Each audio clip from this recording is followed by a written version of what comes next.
And we're live. Everybody, welcome to Court Kings Playoff Edition. Your host. I told y'all we was going to do this a little more consistently, so we're trying.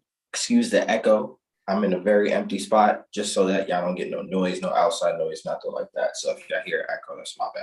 Yeah, this is Jay, our Court Kings owner. We're still trying to work this one out. And I'm Paulinho. You'll see me on a lot of shows here. So today we're gonna go over the playoffs, how things are looking. East, West Coast. Some are over, some are getting intense, some are about to be over. And then at the end, we're going to go over this whole fan and player incident that's been going on the last few days. All right, so let's start off with the easiest one. The Bucks just swept the Heat. I mean, I feel like this one is more so. I think the Miami success was very much a product of that bubble environment where there's no fans. You're isolated as a team, and it's almost like that AAU basketball field because that team is still young. And I think that's what people kind of don't remember is that team is really young. So even though they've had playoff experience, they never had any real playoff experience until this year. Right. And, I think there's a lot of with Miami, there's a lot of will over skill. They still need to add a lot of pieces. Like their pieces are going to grow. Their pieces are going to be what they are, but they need some more guys in there. Like they at least need one other guy that's a number two. If you think Jimmy's a number one, or they need a number one and let Jimmy be a closer. And that's what they don't have. And Bam is definitely a number three guy. He's your Chris Bosh in this situation, which, by no means is that a negative, but he's just the guy that he's going to score for you consistently. He's going to produce, but he's not going to win you games. And this got shown out. And Milwaukee, to their credit, even though they wafted heavily this offseason on one of the better shooters that's in Atlanta right now, they went and got a guy in Drew Holiday that is exactly what they needed because he can be the best defender, he can be the best facilitator, and he can be a solid scorer for them when their other two guys aren't going. And he allows for, he doesn't always have to play point. He can play the two. So he has that combo guard flexibility. And he allows for Giannis to be Giannis, Middleton to be Middleton when they need to, and they don't have to do more than what's outside of their circle. Like, he complements and covers up a lot of the issues with that team because he can do so much. And, that trade, even though some people may think that for a guy like Drew Holiday, this is why they got him. They got him for these moments, for these type of series. And I think that's going to pay dividends for them. And I think that here's the concern I have. I spoken to a couple of friends. It's great that the Bucks won this one. It was like a payback for them. Like, let's get this back from last season, the bubble. I get it. The concern I had was watching this and then blowing them out is like, careful you don't go blowing your load off in the first round. Mm-hmm. That's the concern I have. Now they're going to take time off, and taking the time off, it's finicky sometimes with teams. Sometimes it helps, sometimes it hurts. We've seen it before where teams will have a sweep, they'll take some time off, and it hurts them because that series you're hot. Now you're cooling down. So it's like if you end the series too early, it could hurt you. It might not. I think it happens. The way that the Bucks play, I think it depends on style of play. Because if you're a momentum kind of team, yes, I agree with you. It can kill your momentum. But with the Bucks, because of the fact that they have so many specialists, and then they have Giannis, who, for all intents and purposes, his game will always translate. Right. I think the biggest loss for them right now is that they lost DiVincenzo. So now they have to try and find another guy who is not only a straight line finisher, but he is a knockdown shooter. And I don't believe they have another guy on that roster that can supplement that kind of production. And that I think may come into being a problem, especially if they play the Nets in the next round, which is what is projected. It's going to be harder for them to handle that ridiculous amount of scoring. Like the Nets went off 141 out of nowhere. Yeah. Last night, and those guys weren't even particularly playing well. They were just playing to what I guess their standard is. They weren't necessarily playing well, and the team went off 141. So not only do you have to stop that production, which they can't do, you also have to mirror that kind of production, which they don't have because they're still, without DiVincenzo, they're now a shooter or scorer away. And DiVincenzo's only going to give you 10 to maybe 15 points. But that 10 to 15 points can be a difference throughout the flow of the game with the shots that he would hit being momentum shots. Mm-hmm. So that to me is where Milwaukee's they have to find it, like another guy on that team has to step up. And I really can't tell you who on that team is going to be that guy. Yeah. Speaking of the Nets and the Celtics, we'll talk about what happened with that after the game later on. But just speaking on that game in the series so far, the big three came through. I mean, last night alone, you had KD with 42 points. You had Kyrie with 39. He had a double-double with 39 points, 11 rebounds. And you had James Harden with his own double-double, 23 points and 18 assists. Mike, bro, 18 assists. That's a lot, man. You know what I'm saying? That's nothing. That's not, a little bit. That's a lot. No, like that for a lot of people would be a career high and then some. Mm-hmm. Like people were praising Jrue Holiday, I think, for 15 assists. Right. And James Harden went and just got a casual 18. So it's like, yeah. But that's what I'm saying. That's the kind of production that you're up against. And then you had Joe Harris. Production has to. Sorry, production has to be covered by multiple guys, and then you have guys like Joe Harris, and you have guys like Larry Sherman, and Bruce Brown, Claxton, those kind of guys, Bruce Brown. Yeah. You have all this other production where those guys can legitimately give you a legitimate 15 points any given Sunday. Yeah. And now if all of these guys are going off and the bench is killing you and the starters don't even have to try, like you're really in trouble. And that's a part of the issue. That's the trouble with with trying to prepare for the Nets. Yeah, those three alone, the big three alone went off for 104 points. Just those three alone. Like, that's a lot from three players. And then I remember at one point, what was it? At one point they outscored their bench, or like the entire Celtics team alone by themselves. Like they had 80 points and the Celtics were like at 78 or something like that. I was like, bro, these three alone just beat the Celtics. Mm-hmm. I was like, golly. And that's the kind of firepower the Nets possess. And I think that's why those guys decided to come together in the way that they did. And that's why a lot of people are not too happy about it. Mm-hmm. But again, when all of these guys are top 5 minimal at their position, minimally, like the lowest you could argue is Kyrie would be the lowest at his position at a 5 if you were biased. Yeah. If you were biased, like you could say Kyrie's the 5th. Like I watching. Don't share that opinion, but I know many that do. Yeah, I was watching the game, and I was like, okay, KD was going off. I'm like, all right, they need Kyrie to go off because Harden can go off whenever he wants. But Kyrie, you kind of got to. I don't know why now. He's been like Kyrie's a rhythm player, and that's what nobody ever understood. And I think that's why he worked best with LeBron. But I think KD, because those guys understand that. I think he was better suited when he was in Cleveland before LeBron, in regards to like catching fire easily. I'm not sure. I think after LeBron got there, he's like it became a higher of a rhythm player. You know what I mean? Well, it's because he's had to change his game so much, and he's been trying to find a system where he can go back to beating that other Kyrie, but he's not that player anymore. Because again, you got to realize Kyrie, you have to look at Kyrie's history to truly kind of figure out what kind of player he is. Because when he was in high school, you give it to Kyrie and he goes off and he just makes guys better by virtue of the fact that he's so good.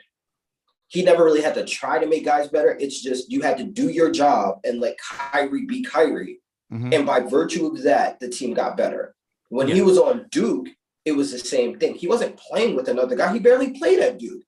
Yeah. But and then he, when and he he got was drafted, younger.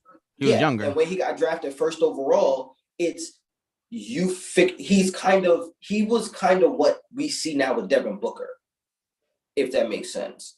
Where when Devin Booker came to Phoenix, he didn't have anybody else. So it was like, yo, just go off, figure out your game.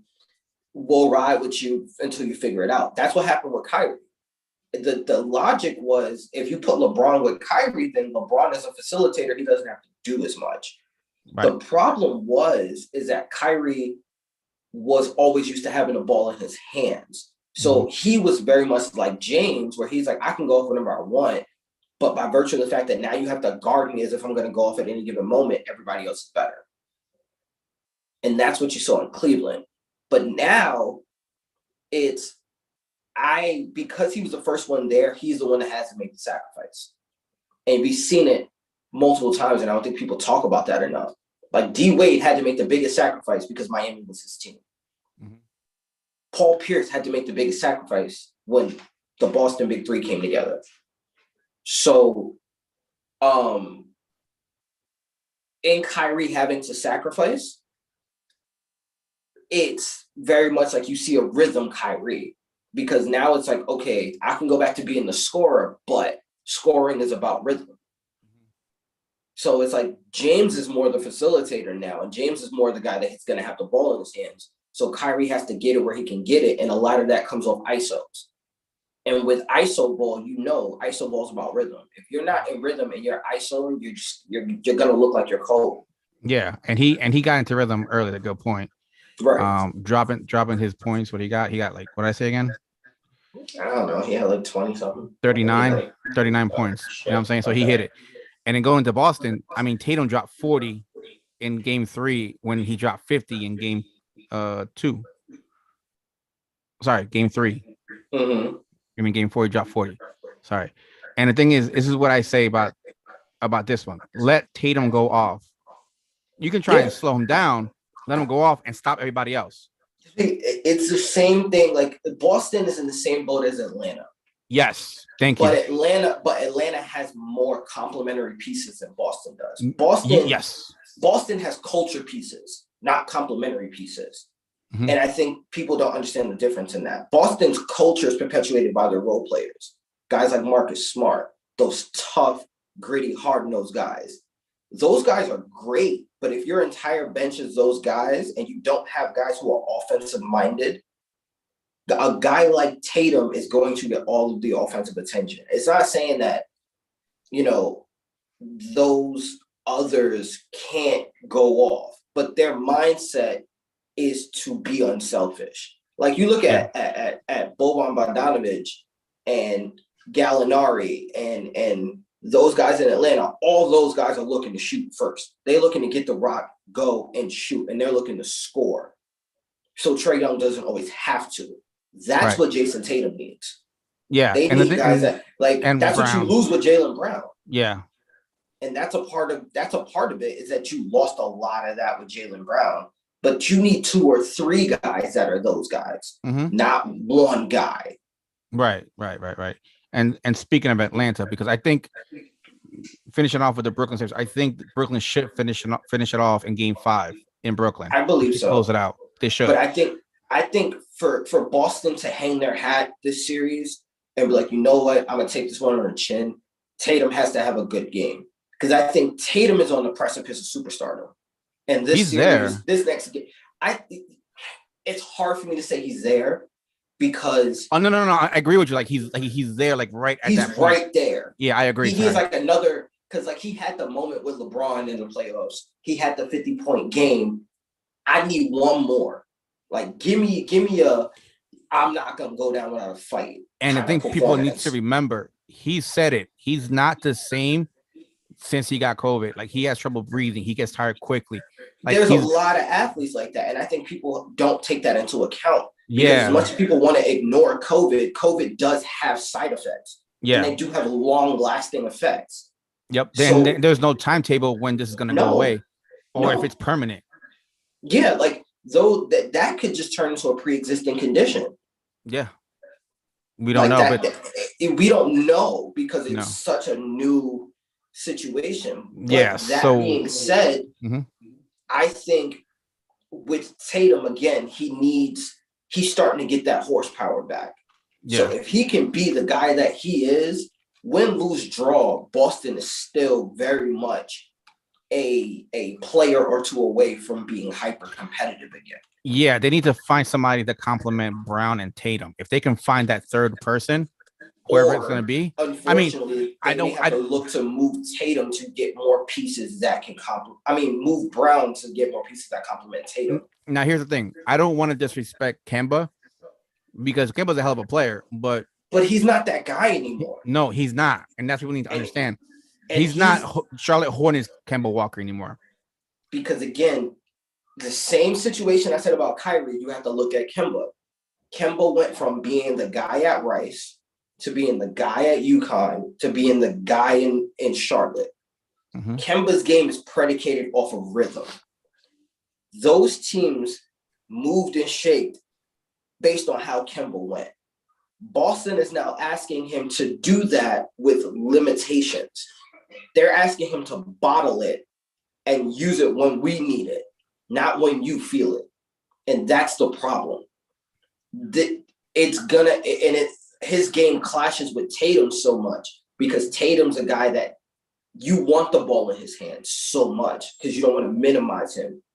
But Kemba's a guy a lot like Russell Westbrook, where you need to get Kemba going early and often for him to be effective when you need him to be effective. Right.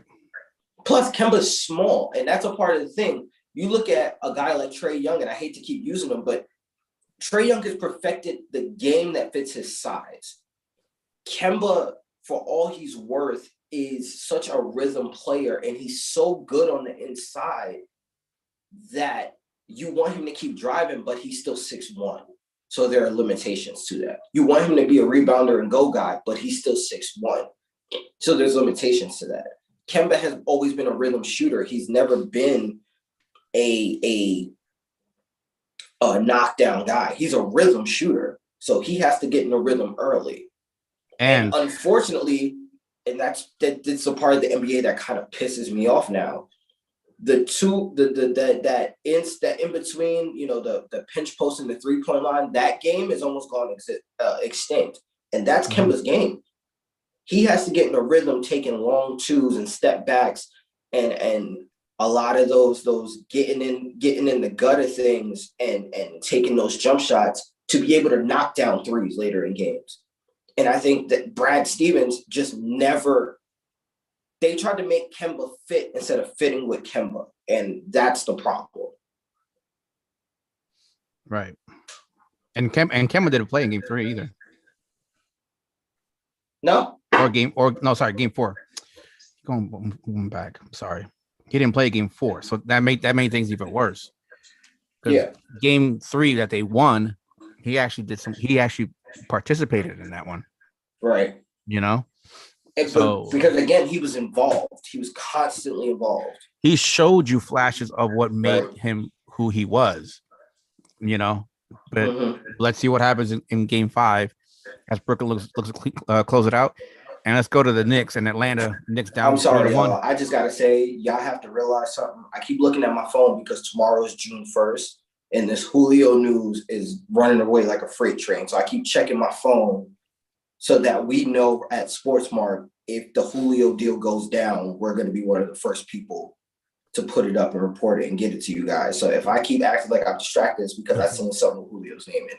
Yeah, because if you guys saw our last show, we were talking about the Julio.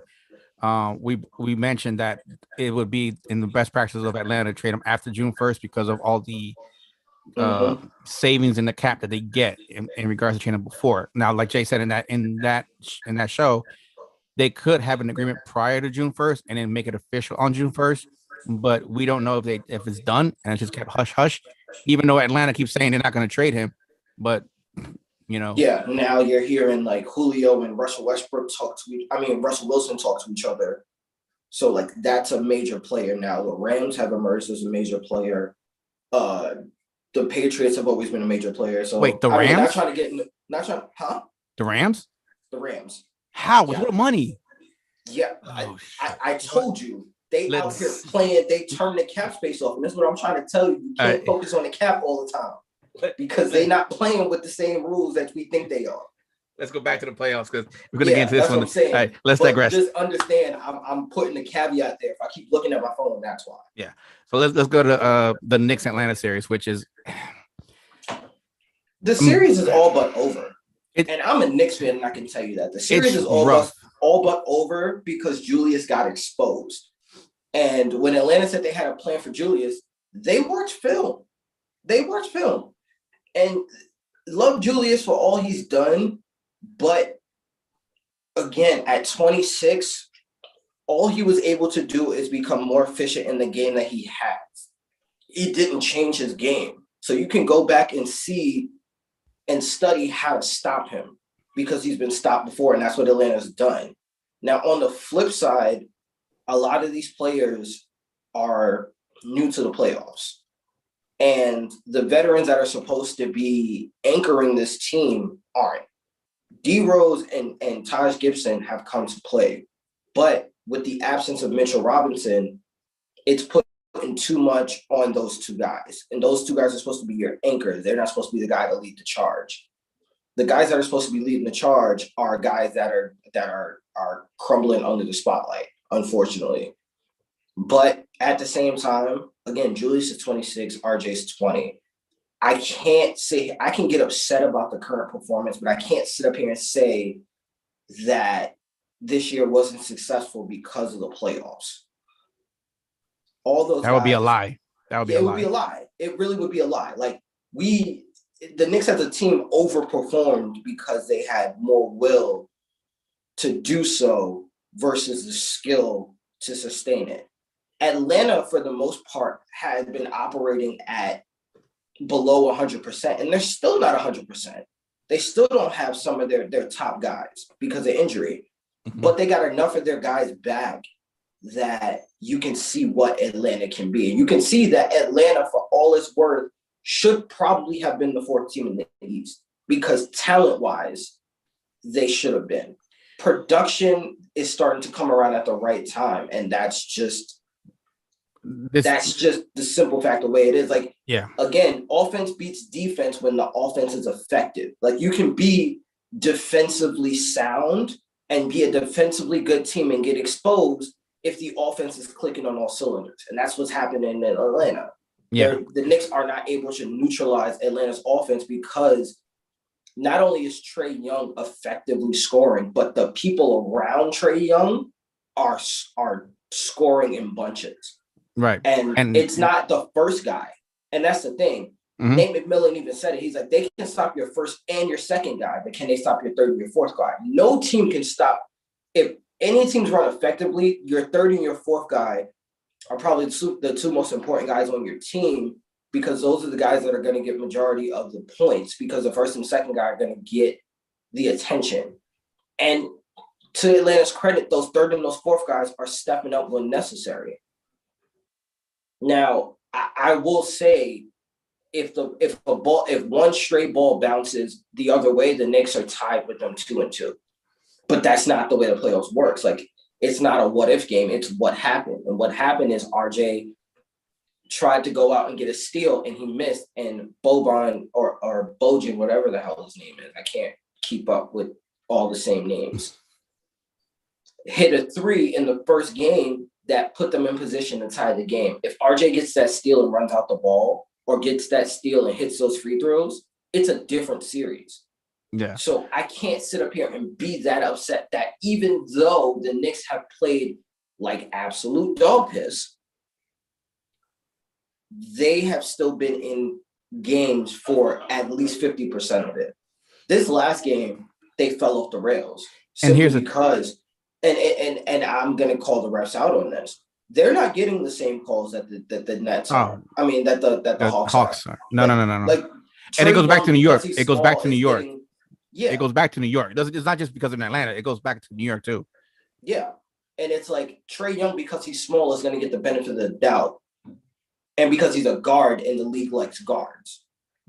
Julius, being a big man, is going to take a pounding because they feel like if you're a big, you can take a hit, and that's not an excuse. So he's not going to get the same calls.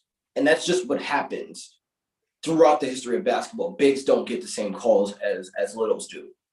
So when you have a little, you have more of a chance to get to the line, which is why I've been so hard pressed to be like, yo, why isn't Tibbs running backdoor screens and pinch screens and, off-ball screens for RJ? Because RJ will get the calls for the most part. But Julius isn't going to get those calls. No. Because the refs just look at him like, you're a big guy. You should be able to take it. As unfair as that is. Yeah. But also it comes down to the fact that Atlanta just has more talent, and they've taken, in a lot of ways, these last two games, they've taken the will out of New York. Because New York wins based on just intestinal fortitude and the fact that they are willing to go into deep water and make you earn games. Yeah. But after a while, that stuff gets tiring and it gets exhausting, and you're starting to see the exhaustion from the Knicks. So I personally think it's going to be a gentleman's sweep. If the Knicks take another one, I'll be surprised. But they in order for them to win the series, they have to win in Atlanta, and I don't see it happening. Here's the thing. To me, I think the issue started in Game 3. Going into Game 3, I said the game is a good series. Nick can still win it. Going into Game 3. Game 3 comes along. Julius Randle had 14 points, and he had 11 rebounds. But those stats don't tell you the whole story. Oh, they don't. He was 2 of 15 in field goals. He was 8 of 8 in free throws. That's where all his points came in, is on the free throw line. So, and he was a -9 on the court. Going and staying on Game 3, I've said it when I was watching it with my friends. I was like, if the Knicks want to win this game, let Trae Young go off of whatever he wants. Just stop everybody else. In that game, you had John Collins going for 14. Bogdanovich go for 15. You had Clint Capella go down for 13. DeAndre Hunter go for 11. You had Gallinari go for 12.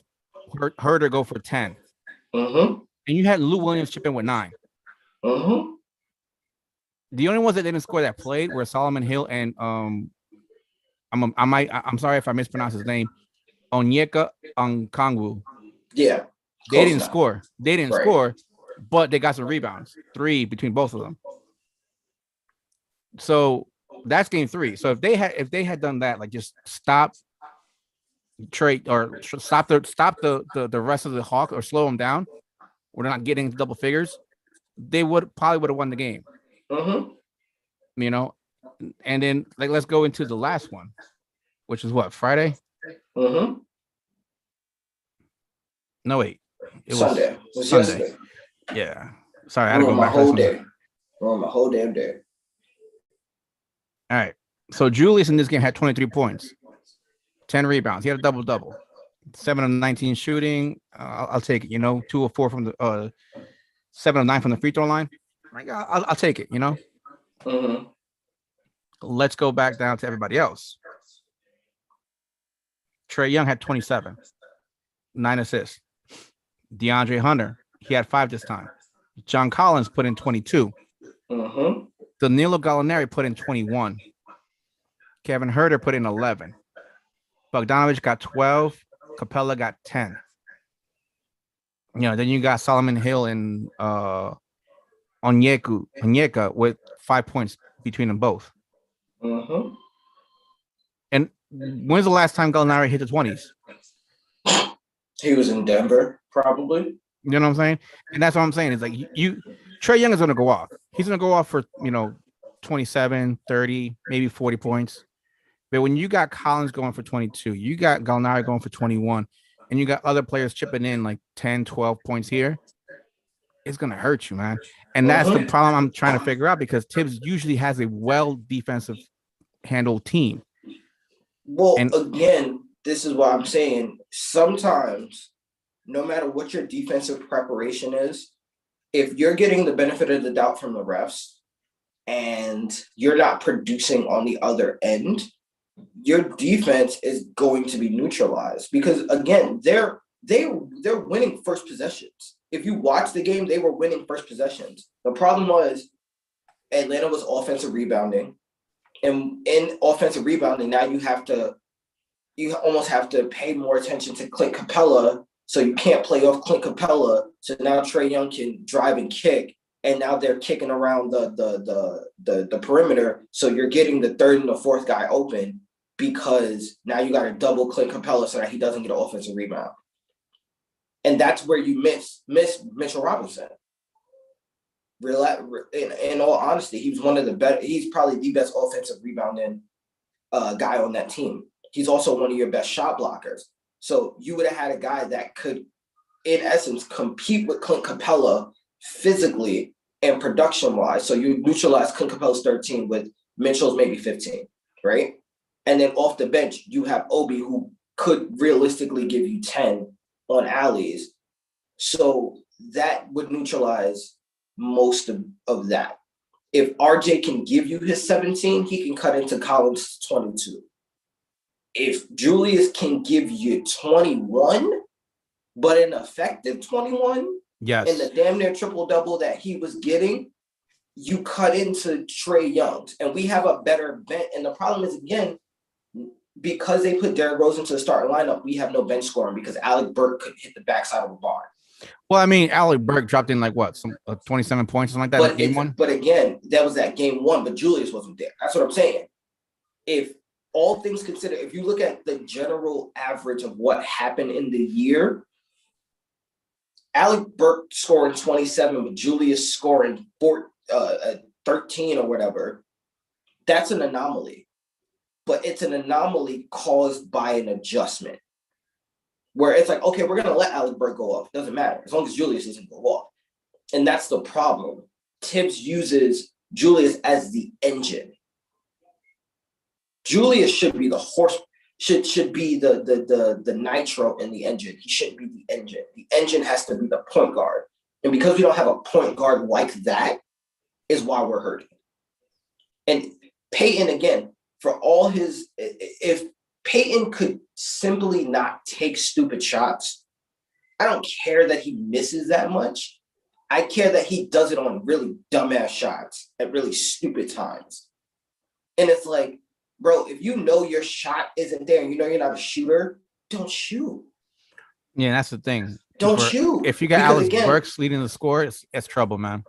Yeah, it is. Because again, Peyton has the ability to keep up with Trae Young. Does he want to? I think Peyton checked out before the playoffs happened. Peyton mentally checked out, and that's what hurt us in the first game, is he mentally checked out. And the fact that he wasn't trusted to defend Trae Young at the end of the game, he threw a little bitch fit, and now he's pouting like a child. So in not having D Rose come off the bench with Taj Gibson and give you that stability off the bench, so now your bench unit, instead of your bench unit beating everybody else, now it's like now your starters are even with everybody else and your bench is shit. That was my fear of putting Derrick Rose in. That's why I said, if you're going to look at how we were successful, I'd play Frank Ntilikina, not because he's quote unquote good, but because he gives you what Peyton gives you with defensive intensity. And you can win with that. You can win with that. Because Peyton did give you steals every now and then. He gave you momentum shifting defensive plays along with the offensive bonehead plays. If you can have Frank Ntilikina give you defensive positive plays with a guy who can potentially knock down a shot if he's in rhythm, then you win more games. But Tibbs wants to lean on his veteran. And I understand it, but it's also stupid because you're now not allowing Derrick Rose to be great in the role that he's been great in all season. You're asking him to be the old D Rose with no help. He shows flashes of it, Of course, I mean, it's still not enough. Player. Yeah, He's a and different player. here's the thing too. I've been looking at the plus minuses in the last 3 games. The game was it game 2? Mm-hmm. Yeah, game 2. Julius Randle was a plus. Was a no wait. Julius Randle was a +3. Game 3, he was a -9. Game 4, -17. And that's the thing is like he's supposed to he's supposed to be the main man on campus, but unfortunately it's like he's not showing up in the playoffs. It might be because, like you said earlier, it's his first playoff run, and that can happen. But here's one thing people need to understand: the playoffs for the Knicks is not just it's bigger than what people realize it, because they have to cement themselves as as a free agent attraction for all the free agents coming up this season and the next and the future of like who wants to go where. Julius Randle, I think, is the last year of his contract. At this point, he can't ask for too much money because he ain't show up in the playoffs the way he should have been. Now, in regards to other free agents coming in, who is going to want to come in here knowing that Randall's probably going to leave because he hasn't showed off in the playoffs? You know what I'm saying? You don't know that. It's unknown. Right. You know, because at that point, it's like, who am I playing with? RJ Barrett, who might be a year or two away from getting to where he's supposed to be. Mm-hmm.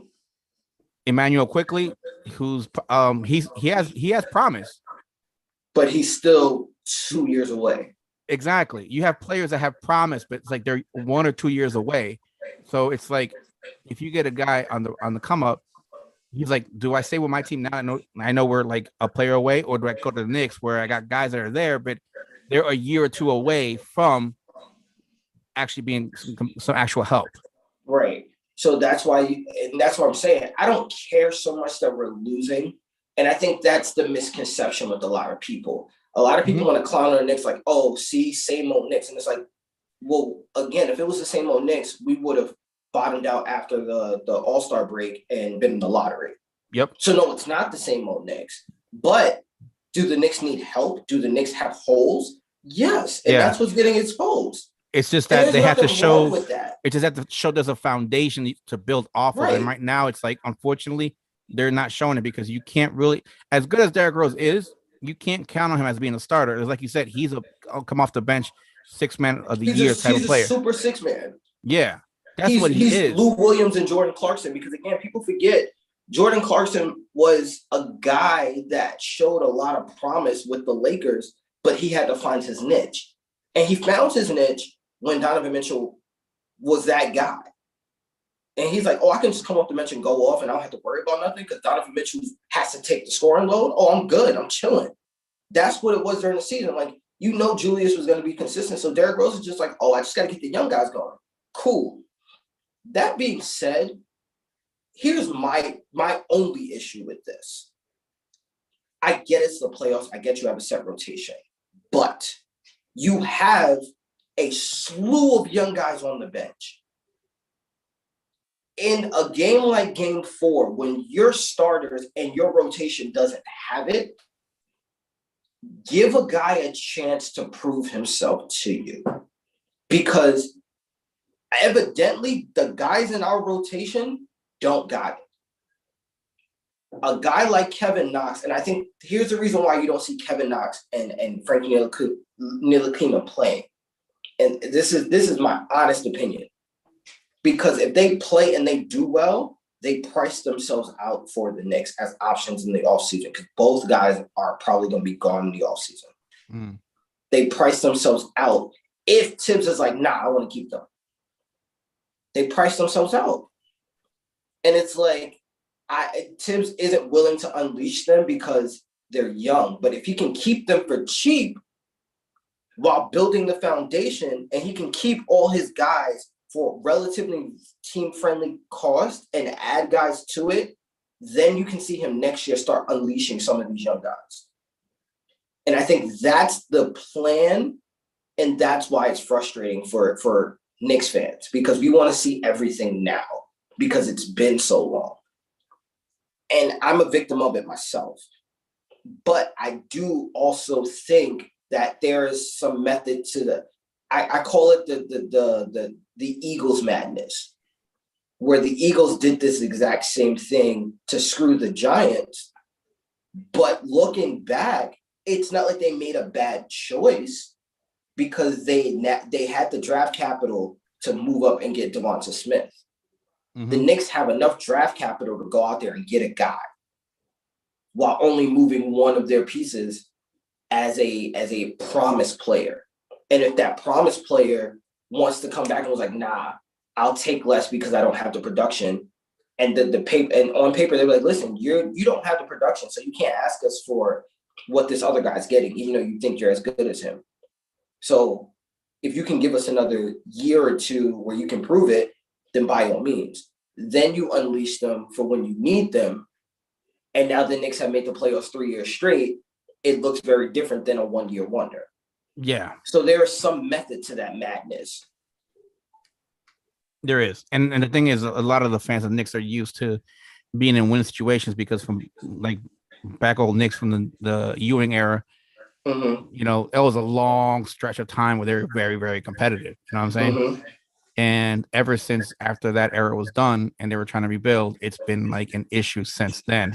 Right. And the arrival of Melo was supposed to have changed that, but unfortunately there was a lot of other issues off the court that didn't help out. Right. But going off next, let's look at the last matchup in the East. The Sixers and the Wizards.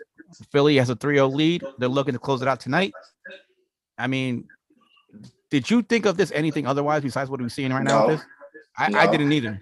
Because again, and people need to put that into perspective as well, is Washington is very similar to the Knicks and they willed themselves into the playoffs. They don't have the talent to be there. They have two of the most talented guys in the game, sure. But complementary pieces, like I like her. I don't want to say his name wrong, but he has like the guy Japanese from Japan. Yeah. He's gonna be good. He's gonna be amazing. Yeah, I like him in Gonzaga. A year or two away. Mm-hmm. You know, a lot of their players probably won't even be there next year, and they'll have to retool. And then there's the Bradley Beal contract and the Russell Westbrook thing, and that whole thing. But the culture in Washington is that they're gonna fight no matter what, and that's what you didn't see from Washington in the past. Is you didn't see the fight. And that's why they were always picking in the lottery. They're not a lottery team anymore. They're not a contender by any means, but they're not a lottery team because the culture is they're going to bring in guys that are going to fight. Yeah. And that's the difference. Yeah, they're the ones that they'll fight for that last two spots in the seedings. Right. And then if they get an efficient superstar that is like, you know what? I love what Washington's doing. I like the way they play. They can have a run the way Miami had last year. Like they're capable of that kind of run. Yeah, and with the play-in tournament now, it's like they're gonna get somewhere between 7 and 10. Yeah, like you know you don't have to be a top 8 team. You just have to be a top 10 team to have a puncher's chance. And they're the guys that, you know, I hate to equate it to this guy, but they're like a Jake and Logan Paul. They're one punch away from looking amazing. Like if they get you in a fight and they hit you one good time, they can beat you. They may not be better than you, but they can beat you on any given Sunday. If they land a punch, that's what Washington is. And you know I'm right. Like I hate to use the comparison too because you know I don't really see them as real boxers. But and here's the other thing proof too. is the proof. Russell's out with an ankle injury, and I don't know if he comes back into this game 4. But if he doesn't, it's a wrap. It's a done deal. Done deal. If Russell doesn't play, it's done. If he plays, they might have a chance to win game 4 and avoid the sweep. And what's unfortunate, honestly, is for Washington to really take that next step, they may need to trade Bradley Beal for parts so that they can accumulate the talent to be successful and then go out and get a superstar later. Because yes, is Bradley Beal a star? Absolutely. But because he is so good, he's going to keep them in mediocrity. Because they'll never be good enough to go out and get another star to complement him. Yeah. Nor are they built to get the pieces to be like, hey, like, think about it. how long has Atlanta been? And I hate to keep bringing back Atlanta, but Atlanta's a prime case of how you build it right.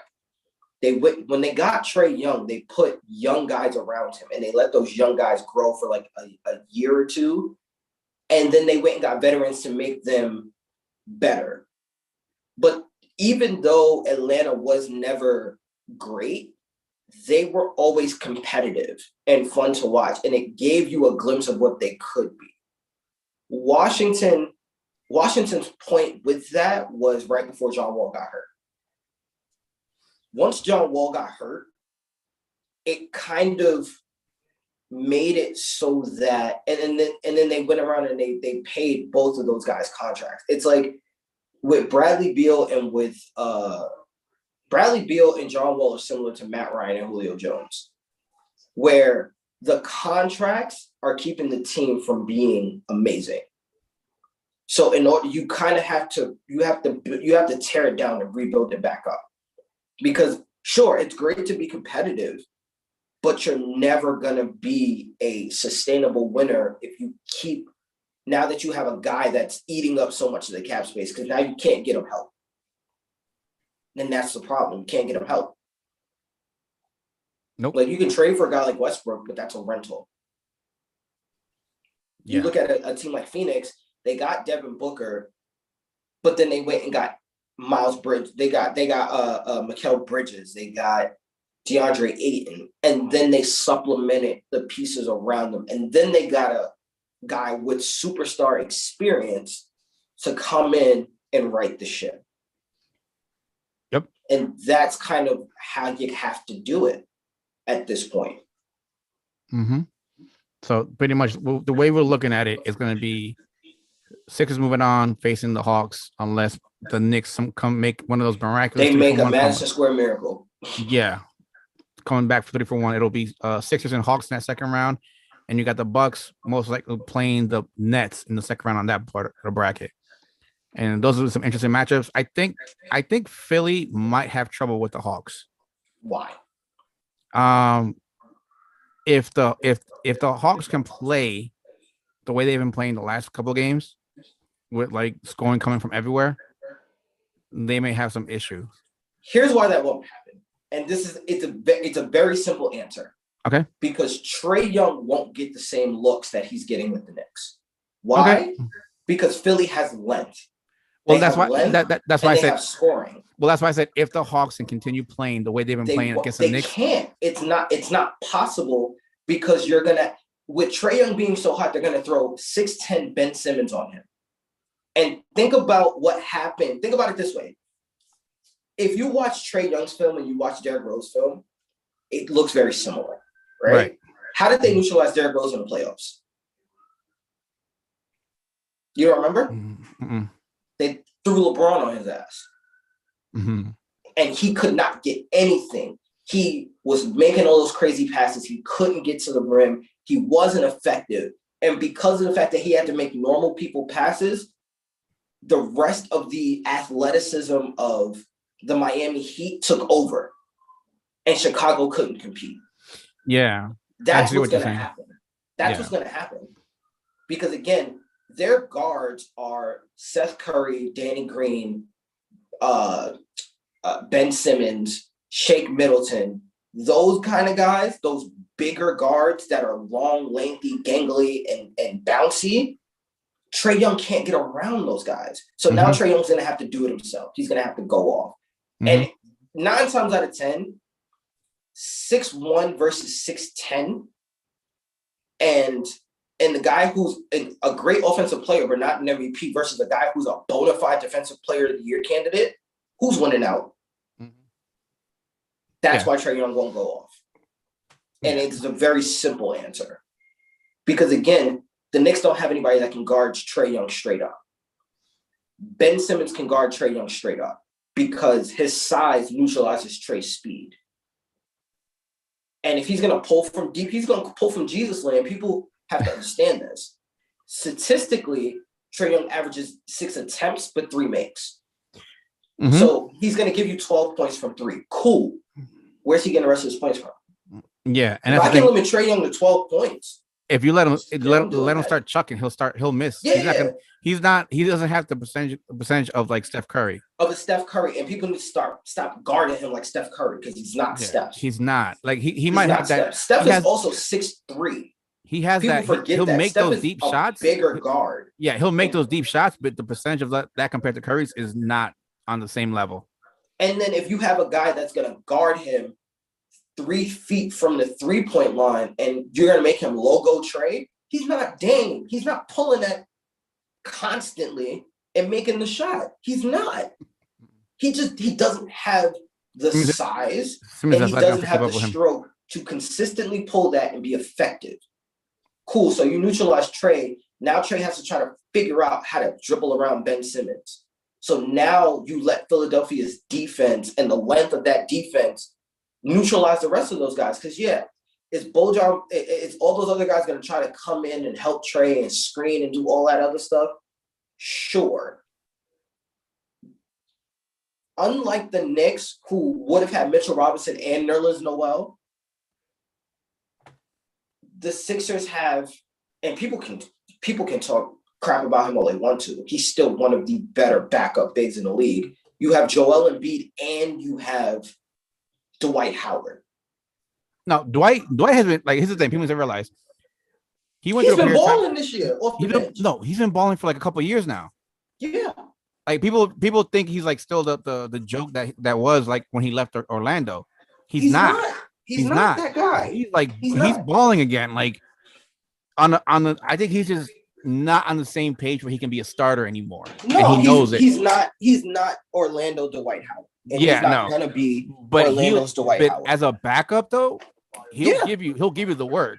He'll give you that work. And he's playing against other backup talent. So he's gonna give you everything that you would want from a starter, a low-end starter, but against backups. Yeah. So Trae Young, again, length, athleticism, and perimeter defense. That's how you beat Trae Young. Philly has that in spades. Yeah. Like, it is unfair how much of that comes out of Philly. Right. Now, looking at so you're saying so Philly should win that one out and hands down, pretty much. I think that might be another sweep. It'll be competitive, but that might be a sweep. The best out of it would be like a 4-1. The best out of it, 5 games, if anything. You thinking maybe? Mm-hmm. Okay. And then we got Milwaukee going against the Nets, which I think is going to be interesting. I think you didn't see DeAndre in this matchup against Boston, and there was no need for him to be in this one because of the fact he wouldn't have worked out. So Nash not playing Jordan in this one, it makes sense. Like anybody question that one, need to look at it. It didn't make sense. But then this one is where we need Jordan. As a Nets fan, we need Jordan because he's got to protect that post down low. And Claxton is pretty shifty and athletic, so he'll probably play as well more. Try to keep Giannis out of the middle of the inside. The thing that worries me though is the perimeter defense of the Nets. Yes, that's always been my concern. That's going to be tested, but then I think people tend to forget how good and effective Brook Lopez is. And Brook Lopez to me is the X factor in the series because now if he pulls DeAndre out and now DeAndre has to worry about guarding him on the perimeter, now you're pulling your last line of defense against Giannis. Now I can literally sit there as Drew Holiday. I can give Drew Holiday the ball and I can pinch post and pin down Kevin Durant.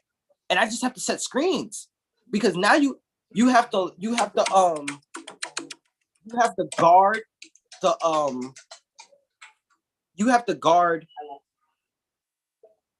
the pop out of Brook Lopez.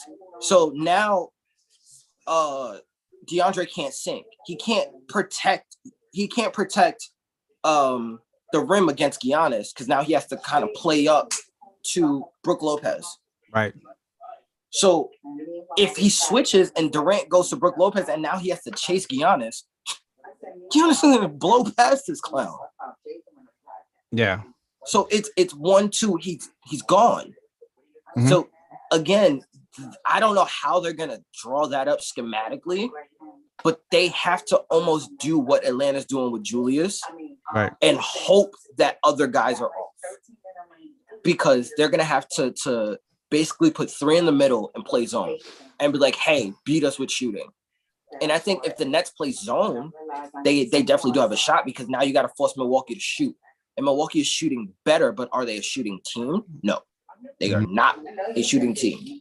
They have shooters, but they are not a shooting team, especially with the loss, like I said, of a guy like DiVincenzo, who gives you that consistent shooting, who gives you that athleticism. What do you see come out of this one? That's tough, but I'm gonna say Nets in 6. I'll be a Just homer. because, again, And I'm gonna say the the same. Nets have so much firepower. Mhm. They have so much firepower. Yeah. Yeah. It's a question of, can Milwaukee stop? Like, it's one of those where, like, if Kyrie takes a night off, if he's having a bad night, you still have KD and Harden there, you know, and then you have Joe Harris who'll probably chip in maybe 20 points or so. Mm-hmm. You know, and so then if Joe Harris don't have it, then you have Shamet, who can give you 12 to 14, 15, and Bruce on a Brown good as well. night. And like you have realistically, you have an 11 to 12 man rotation that can go and get you buckets. That is a lot to defend, especially in the playoffs, when you have, at the most team has a 9-man rotation. Mm-hmm. The Nets can go 11. So it's like, how are you going to guard that? And it's, again, with Giannis being as good as he is, he's not great at deflections. He's not great at jumping the passing lanes. He's not. He's a weak side defender who's super athletic. Right. So now you have to worry about your other guys beating. It's like you have to now worry about Drew Holiday and Chris Middleton, I guess you could say, beating Kyrie, like forcing Kyrie and James Harden to play defense. And it's not that they can't play defense, it's that they don't. If you now tell James, like, listen, don't worry about the offensive end, we'll handle it, play defense. James Harden is a plus defender. Yeah, they showed it in the last game. In this last one, they showed it. You know what I'm saying? So he can defend. And Kyrie they is sneaky in the passing lanes. So again, if they're going to play perimeter defense, that's how they're going to beat you. That's how they have to beat you. Yeah. All right, moving on. So we're looking at a conference final between the Sixers and the Nets. What we're talking about here. And let's go on to the Western Conference. That is going to be nasty, because that's 7 games. That to me is that's a 7-game series. I hate to say, that's a 7-game series. I think it'll be a 6 though. It could go either way, but I think it's going 6. I don't think it's going 7. Well, again, you also have to, and people, and I've even forgotten about him in times. Tobias Harris against the Nets is the X factor, because Tobias can go anywhere from 17, but he can also give you a 30 piece with some biscuits. You feel me? Mm-hmm. And if Tobias can give you a 30 piece with some biscuits, and the best guy you have to defend Tobias is James Harden, he gonna give James Harden 30 pieces and some biscuits every time. Every beans, time. Tomatoes. Yeah, he's gonna give him a whole Thanksgiving dinner. And then on top of that, you have the Nets, who, God bless their soul, DeAndre is not guarding Joel Embiid. That's not happening. He's gonna out here and make him look like foo-foo. Just some mashed up beans. Some straight foo-foo. Here's the way I look at that one. That one's gonna be, what can Kevin Durant give you? That's what I'm looking at. It's Kevin Durant versus Ben Simmons. The Embiid Jordan matchup is going to be an interesting one. It's going to be lopsided, but it's going to be one of those where Jordan will have his moments where he'll have 1 or 2, and but Joel will have a lot more, like 4 or 5. Right. You know what I'm saying? So like, and it's going to be about, can Kevin Durant and can Kyrie get off? Because at that point, now you're taking Ben Simmons off a guard. You got to make him guard Kevin Durant, which is going to be a great matchup to see, because it's about him limiting Kevin Durant, because he can't give you the same production Kevin Durant can give you. And Kevin Durant is a hell of a defender when he tries. Yeah. And Ben Simmons doesn't have the jump shot and the offensive prowess to go at Kevin Durant. He doesn't have it. So it's that series comes down to, what can Kevin Durant give you on both sides of the ball, and can Kyrie be Kyrie of old? If they can do that, then they can beat the Sixers in 7. Mm-hmm. I say 6, but hey. The only reason why I say that is I don't. It's Tobias Harris. It really depends on what kind of rhythm the Nets are in. Because if the Nets are just surviving these previous matchups, then no. If the Nets are in rhythm and the Nets are going and Kyrie and all those guys are clicking on all cylinders, then maybe. The thing you have to remember, I remember I saw they only played like 8 or 9 games together this season. That's so it. It's about can those guys come together? Because at that point, then they would have 15, 16 games together. And if anything, last night's preview when they beat the Celtics was a flash of what they could do together. 104 points between the 3 of them. Golly. Yeah, like that beats most teams. Good luck on that one. And that's them alone. With minimal defensive effort, that beats most teams. Yeah, that's them alone. That's not talking about anybody else. And we don't know what other teams putting up. So there's that. So let's see who comes out the East on that one. Let's go to the West. Let's start off at number 1 seed, Utah and Memphis. Utah is up 2-1. How do you look at this series? Yeah, but Memphis, man, that boy Ja Morant. That's my boy. There's a reason why, I look at it and say there's a reason why we talked about Ja Morant possibly going 1.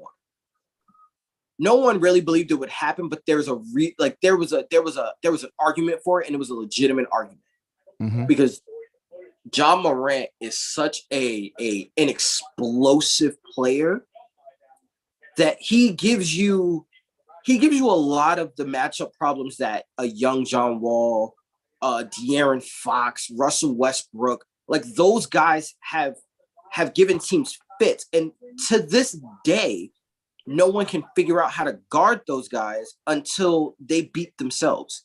Ja Morant is legitimately a jump shot away from being a megastar because he is so good.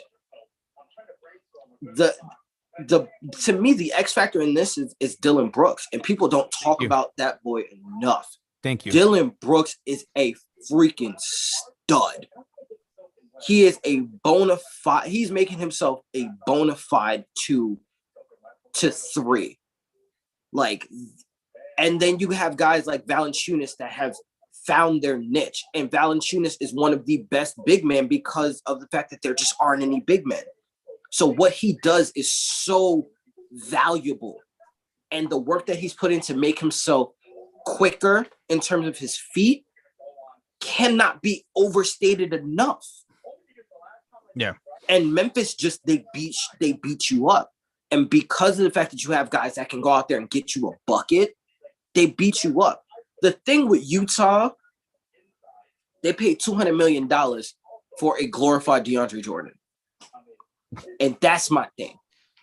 I can't give somebody $200 million for 13 points. No, you got to at least give me 15. You got to give me 15 and 13 for me to give you $200 million. Rudy Gobert has to not only be productive on defense, he has to give you it. He has to bring it every night on offense. And I'm not talking about drop it down to him, old school big man, and him go out and get a bucket. No, I'm talking about he has to be the best rebounder. He has to be able to go and he has to be able to go and get it on the other. Audio cut out. All right. While Jay fixes the audio. There you go. I got you. Am I back? Yeah, you're back. Okay, cool. He has to be able to go out there and be the best offensive rebounder, be the best defensive rebounder, go out there and finish and be a menace, be a true threat on offense and defense on the inside. He has to own the inside of the paint every single play so that he can earn that defensive player of the year and earn that $200 million. That's, to me, because everything else in the Jazz is in place. You have a second, third option. You have options galore off the bench. You have a superstar. You have a 6-man. All you're missing is for Rudy Gobert to dominate and not get punked. That is the biggest thing. if Rudy Gobert can come out and be what he claims he can be and what he thinks he is, then yeah, the Jazz should easily be able to win 4-1. It should be a gentleman's sweep. That being said, I think Donovan Mitchell coming back is huge. And I think because of Donovan Mitchell coming back and being so integral to the team's success and Donovan Mitchell being all systems go, it's going to be a gentleman's sweep. But I think this series definitely does expose Rudy Gobert for his next matchup. Like, Rudy Gobert has to be better. There's I can't say it enough. Rudy Gobert has to be better. He has to be.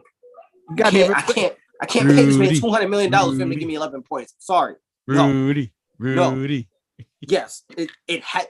This team will only get to the finals, will only be successful and have a shot in the finals if Rudy Gobert plays otherworldly, and it has nothing to do with offensive skill.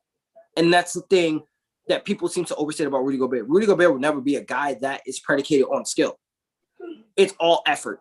It's all the fact that he's the biggest guy on the court and he has to play like it. Like, it's like what you wanted Dwight Howard to be all them years ago. He just has to be the effort guy. He has to outwork everybody. Yeah, that was. And he has to be an old school big in the sense that he has to be the nastiest man on that court. It literally has to be no layups, no nothing. I'm bullying everybody. I'm taking rebounds from people. He has to, and I'm dunking on everybody. He has to be that guy. I don't know if Frenchie's got it in him, but if I'm paying you $200 million, you better find that dog. Yeah. I gave you enough of a bone. You better find that dog. That's how I see it. I agree. And again, Memphis got a bunch of pit bulls over there. Yeah. I need you to be a wolf. If you're going up against a bunch of pit bulls, you better be a goddamn wolf. Feel me? Because Donovan Mitchell, that's a hunter. Mike Conley is stable enough to keep everything afloat. Jordan Clarkson, that's a dog. Joe Ingles, for all his work, that's a dog. You can't be out here looking like a freaking Pomeranian and you the biggest dude on the court. Like, you can't be out here being soft. And that's my thing with Rudy Gobert. Rudy Gobert plays too soft for me. Soft like a French fry. Like, French fry, come on, bro. I need you to be a croissant. I can't have you being French fries. I need you to be a croissant, at least. Croissant. So, here's the thing. I love Jay Moran. Everybody in the group knows I love this guy. You know what I'm saying? And like you said, he's like a jump shot away from like taking to another level. And the thing is, because he plays in Memphis, I don't think much people like really know how good he is. Now Donovan Mitchell coming back is what's helping Utah stay afloat and giving them extra edge over Memphis. If it wasn't for Donovan Mitchell, I think Memphis is either up 2-1 or 3-0 in this series, to be honest. Again, it's the old saying. The regular season is for the teams. The playoffs is for the superstars. Yeah. Because again, how many teams can you look at in history didn't have a superstar win a championship? I can name you one. There's one that did it. There's one, and that was what I think it was 2004 Pistons. Yeah. And it's because all those dudes were borderline stars. At least you had multiple stars. You just didn't have a superstar. Yeah, all stars, but they weren't like you said, they weren't superstars though. Right, but that whole starting lineup was basically an all-star starting lineup. Yeah. So you can win with that. In the playoffs, you need a superstar. And that goes back to the Knicks. The Knicks don't have a superstar. They don't. They just don't. They need a superstar. Trae Young, for all it's worth, at the very least right now, is a star. If he can get past Philly, he'll be a superstar. Oh, bro. If he can get past Philly, then if he gets past Philly, you're gonna have to be careful. Atlanta signing some key free agents. Yeah, like if they got the money, respect on that man's name, and guys are gonna want to play with him. Mm-hmm. But that's the difference in the playoffs. The playoffs is when you need your superstars to be super. You can't have a bunch of guys that seem like superstars and be regular. Right. You don't win. Julius Randle's proven that. You don't win. Yeah. So who do you see Utah come out of the series? I do. I do. Okay. I think Donovan Mitchell's superstardom balances out John Morant's superstardom. Mm-hmm. And if you measure up the rest of the team, you measure up the rest of the team, Utah's a better team. Mm-hmm. All right. Going on to the next series, we got the Clippers and the Mavs. And this one is a weird doozy. This one is a doozy. And the funniest thing about this is the Clippers are overcomplicating this in a way that I don't think I've ever seen. But they kind of figured it out recently. But I didn't even notice until I was watching the broadcast yesterday, because I haven't really been keeping up with the series in terms of watching it live. Mm-hmm. Luka is shooting the same percentage from three that he is from the free throw line. Luka's weakness is he's a poor free throw shooter, right? So why in the blue donkey balls are y'all letting this man go off? If all it takes is for you to put this man on the line, I'm putting this man on the line every play. He's not touching the ball. I'm fouling him. I'm telling Pat Bev, I don't care. Go get 6. Go get 6. I don't care about your points. I don't care about your production. Go get 6. Go give me 6. But Luka said he's too small. Again, because Pat Bev is trying to guard him like he's trying to stop him. I'm not trying to stop Luka. I'm just trying to get Luka to the free throw line. There's a difference, and I don't think people understand there's a difference. How you stop Luka is you don't let him get into rhythm as a scorer. You make him beat you from the free throw line. It's the same thing they used to do with Hack and Shaq. What happened when everybody started fouling Shaq? Shaq's numbers went down by a lot. Right now, Luka's shooting like, I think Andre Drummond in Cleveland had a better shooting percentage than Luka's shooting right now from the free throw line. Luka's shooting 40% from the free throw line. The free throw line, bro. 40%. Yeah, game 2 was the worst for him. He had 28. He was at 28% on game 2.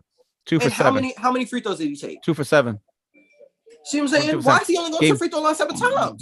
Game 1, he went 4 of 7 for 57%. But that's what I'm saying. Y'all sending him to the free throw line 7 times.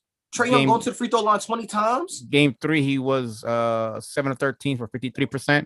And game 4, he was 1 of 7 for 14%. No, sorry, that's sorry. That's a 3-point. That's a 3-pointer.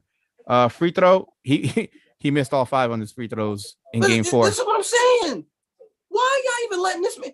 I don't care if you gotta foul him on the 3-point line, because usually if you foul somebody on the 3-point line, it's an automatic 3.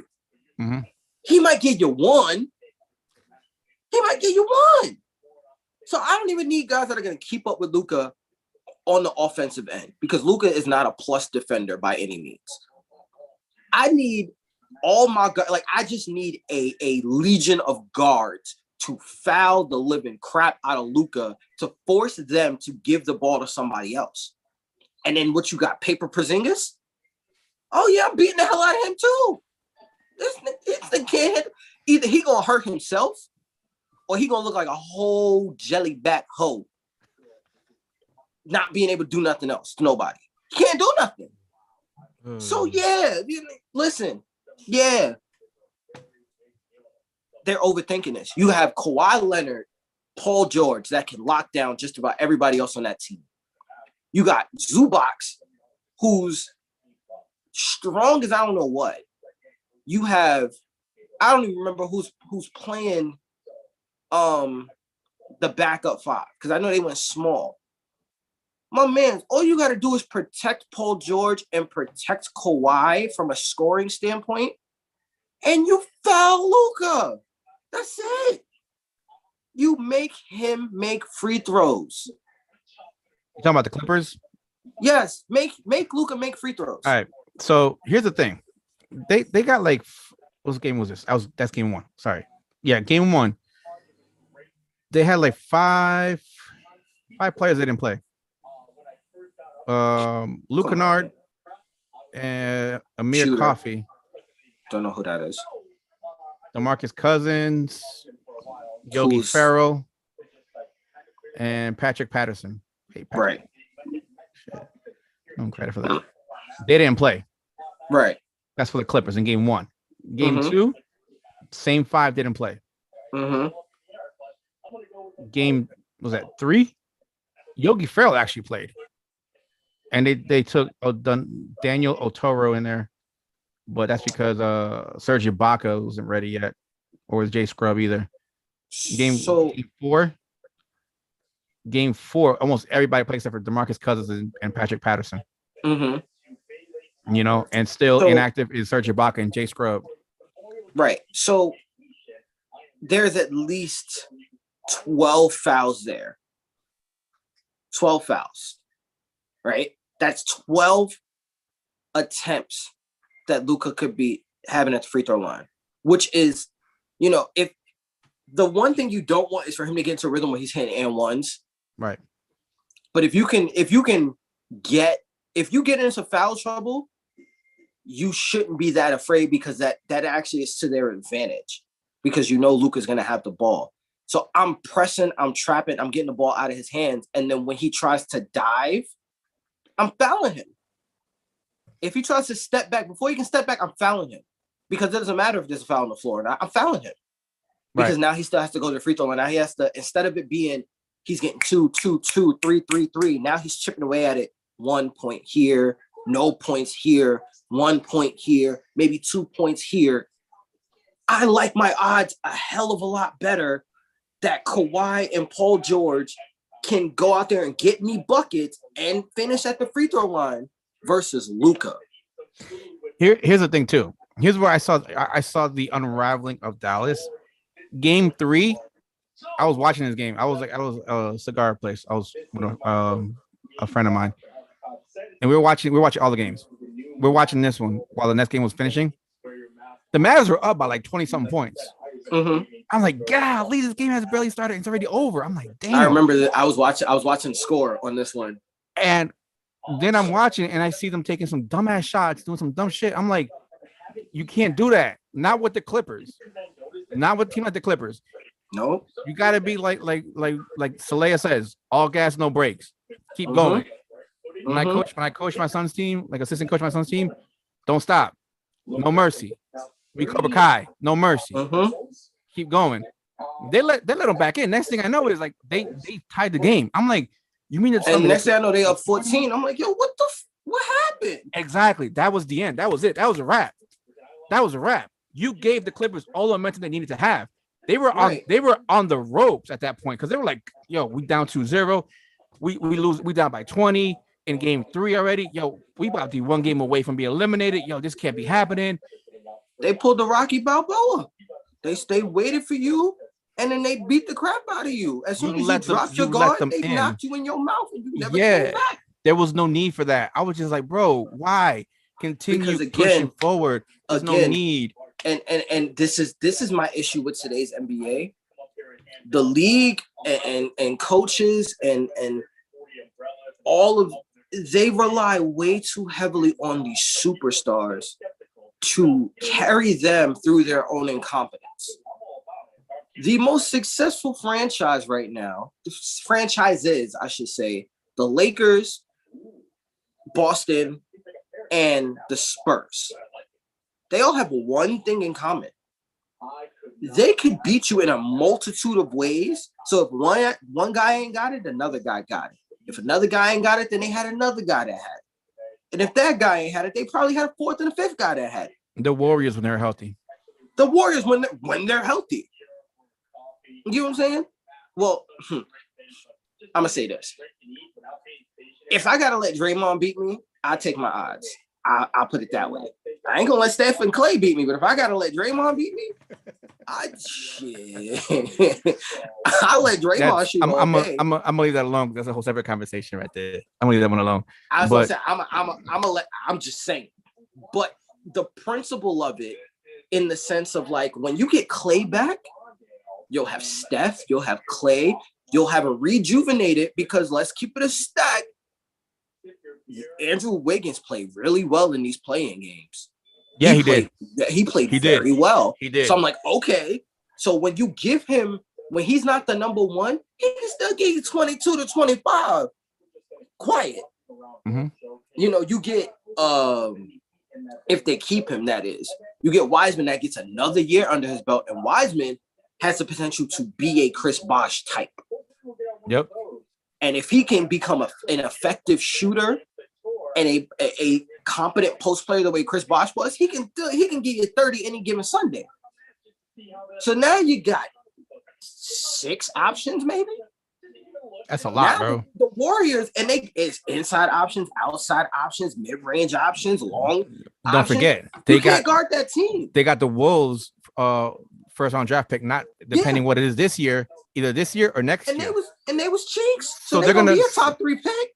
So they might reload again this year. But that's what I'm saying. Like, or they can package that with the kit they just got and get another superstar. So here's the thing: they're saying that the Timberwolves pick for this year is protected if it's in the top 3. Mm-hmm. But imagine if it's like number 4, number 5. If it's number 4, you can package Wiseman, Wiggins, and 4 and get a baller. Yeah, I don't know who you go and get with that, but you can go and get somebody with that. But here's the thing they could do too: they can look at like, hey, look, Clay's getting here, Steph's getting there, Dre's getting there. Let's start building and drafting our future, the kids to replace them. And then you can go out there and get them guards that they need. Yeah. I mean, now you have a starting unit that is going to age out, and that's great. But then you got the young guys that can make the mistakes and learn from these players, but have all the talent in the world. And that's what I'm saying. That's how the Spurs did it for so long. Right. Go to the playoffs. The Lakers did it for so long. Go to the playoffs. Yeah. Put them in. Even if it's garbage time, put them in. Put them in. You know, don't matter. Put them in at the do what they do with Steph. Where Steph plays 3 quarters, y'all up by 30. Put the young guys in and pad the stats because the young guys is gonna go hard. Yeah. But again, the Warriors can go back to beating teams early, being up by 30 in the third quarter, put their young draft picks in, let them make mistakes, let the players and the coaches coach those kids up. It's a wrap for the league. For the next 15 years, it's over if they can afford to pay those guys. Yeah, yeah. You know what I'm saying? Yeah, going back to this series. So now that it's tied 2-2, do you see the Clippers getting that momentum after these last 2 games, or do you see it maybe going 7-game series, 6-game series? You know what? With Dallas having a chance, maybe? It's tough because it's a matter of can Rick Carlisle make the adjustments, because I don't even think this comes down to players anymore. Because the players are who they are, they're who they're going to be. Right. It depends on who can outcoach the other. And Ty Lue, God bless him, he's a headache as a head coach. Because this dude does not make proper adjustments. If it wasn't for LeBron James, he would not have had an extra ring. Bro, it's like I said, when that happened in Cleveland, I was like, LeBron just said, hey, Ty, just sit back. Let me run the team. Got it. You look pretty. Team. Yeah. That's it. You know, like just shout something out there. Tell somebody to do something. Just shout it. Make believe you're doing something. I got it. I got it. Right. Essentially, that being said, I think that they can pull this out, but that is my problem with the Clippers. The same way the Warriors were good, not great, until they got a system and a coach that allowed them to be great. The Clippers are going to be stuck in the same way, and don't be surprised. I'm calling it now. If somebody from the Clippers end up in Golden State this offseason, I'm not going to say who I think it is, but don't be surprised. Don't be surprised. Well, I'm just saying. There are rumors already that Kawhi might want out of the Clippers already. As it is. I ain't talking about Kawhi. No. Kawhi's going too. I ain't talking about Kawhi though. So, yeah. So I won't be surprised if this team gets blown up because this team gets dismantled. Because again, their issue is coaching. They need the right kind of coach that can. And again, in the NBA, people don't realize how rare it is to have that kind of coach. You can have a great regular season coach, but a winning coach knows how to make adjustments, knows how to use his personnel, and knows how to be flexible.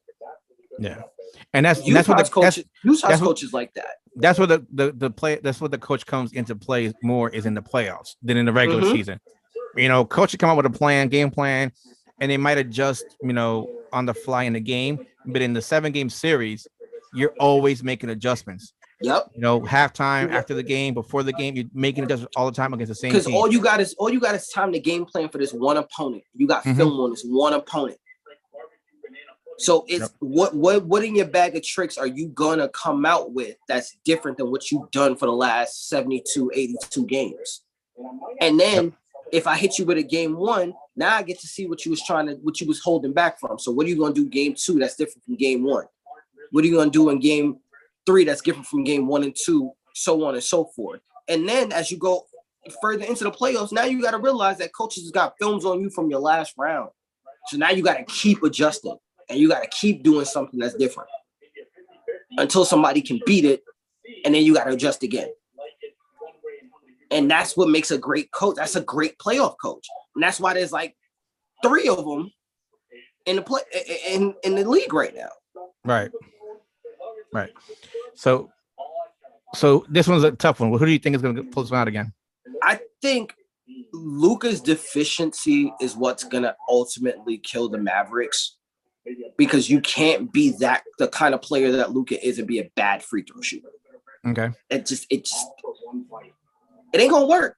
It ain't gonna work. And then now you have Kawhi starting to become playoff Kawhi. He's starting to become that hunter that's gonna give you 33, 35 with no facial expression, acting like he's basically Captain Poison. Yeah. So it's gonna be the Clippers. All right. So you say it's Luka, right? Yes. I'll go one further. I'll say it's playoff P. If Paul George shows up, they'll have a chance. If he doesn't show up, exists. That's my thing, and I'm gonna keep it a stack with you. I don't think playoff. I know. P exists. That's what I'm saying. If he comes out and shows up, if Paul George shows up to this series and is able to help him, they're gonna win. You know what I mean? Mm-hmm. But if he has game 3, he popped off for like I think 29 points. Mm-hmm. Yeah, 29 points. The last one he popped off for 20. Mm-hmm. You know what I mean? So that takes a little bit of a load off of Kawhi. But if he's like dropping less than 20, if he's dropping 10, 12, the most 15, I don't think they're gonna win this series at all. Right. Let alone if he had that same god awful series they had, where they got eliminated in the bubble. You know what's crazy is that like a guy like Paul George doesn't even have to be shooting well. He just has to get to the free throw line. Like, it's crazy for me to think, but the free throws really is what's going to determine the series. If Paul George doesn't shoot well, I don't care. Because if he can make more free throws than Luka, and you can keep sending Luka to the free throw line, they're going to lose. They're going to lose. That's it. Luka Doncic's kryptonite is the free throw line. It's the easy one. That's the you can sit up here and make every difficult shot in the gym, but you can't make a damn free throw. Make that make sense to me. And I remember we had that conversation before. I don't think it was on any show, or I think it was just in chat. The issue with Luka Doncic, he has to evolve, take the next step, and this is part of it. It's his free throw. Yeah, because again, he's not the greatest athlete. He's not gonna go up and bang on you. He's not gonna even go on the rim and finesse you. His whole game is penetrate, step back, penetrate, step back, penetrate, step back. If you guard the step back and make him go inside and foul him, you can beat Luka Doncic. And that's what's going to stop him from being essentially the face of the league, because in reality, he's the most talented young player we have in the league. But if you can't make a damn free throw, Monk is going to figure you out. Like, especially because of the fact that he doesn't drive. And I realize that he'll post you up and he'll hit you with post moves, but he does not drive. No, he used to drive a lot back in Europe. I think because of the fact that look who else he had. Like, he only had to average 12 points in Europe. So yeah, if I'm driving, I can get 1-2 layups. I get a 3 in there, and if I miss all my free throws, it's cool because I still got 2, 4, 6, 8, 9, 10. 8, 9, and then I hit 1 or 2 free throws. I'm at 11. I'm good. In the NBA, he's got to average 23 to 25. He's got to double that production. The only way for him to really double that production is to become a better free throw shooter. Like, this man essentially is a more skilled Giannis. And that's the craziest thing to say. But he's a force until you force him to be good at his weakness. Now, Giannis is becoming a better shooter. Let's keep it a stat. In a year or two, Giannis is going to be a knockdown, at least semi-reliable jump shooter. By next season, Luka Doncic should up his percentage to at minimum 75%. Yeah. And going back to Paul George and his free throws, he's shooting from the free throw line. He's shooting 94.7%. Why are you on the perimeter then? Man, I'm going to stick your happy behind in the post and say, give me a step back. I don't care if you can't play in the post. Get fouled. I just need you to get fouled. I just get fouled by Porzingis. Foul Porzingis happy behind out. And then now you got to worry about Boban. Nicest dude in the world. But it's bad that Boban can potentially be a more productive big than Porzingis.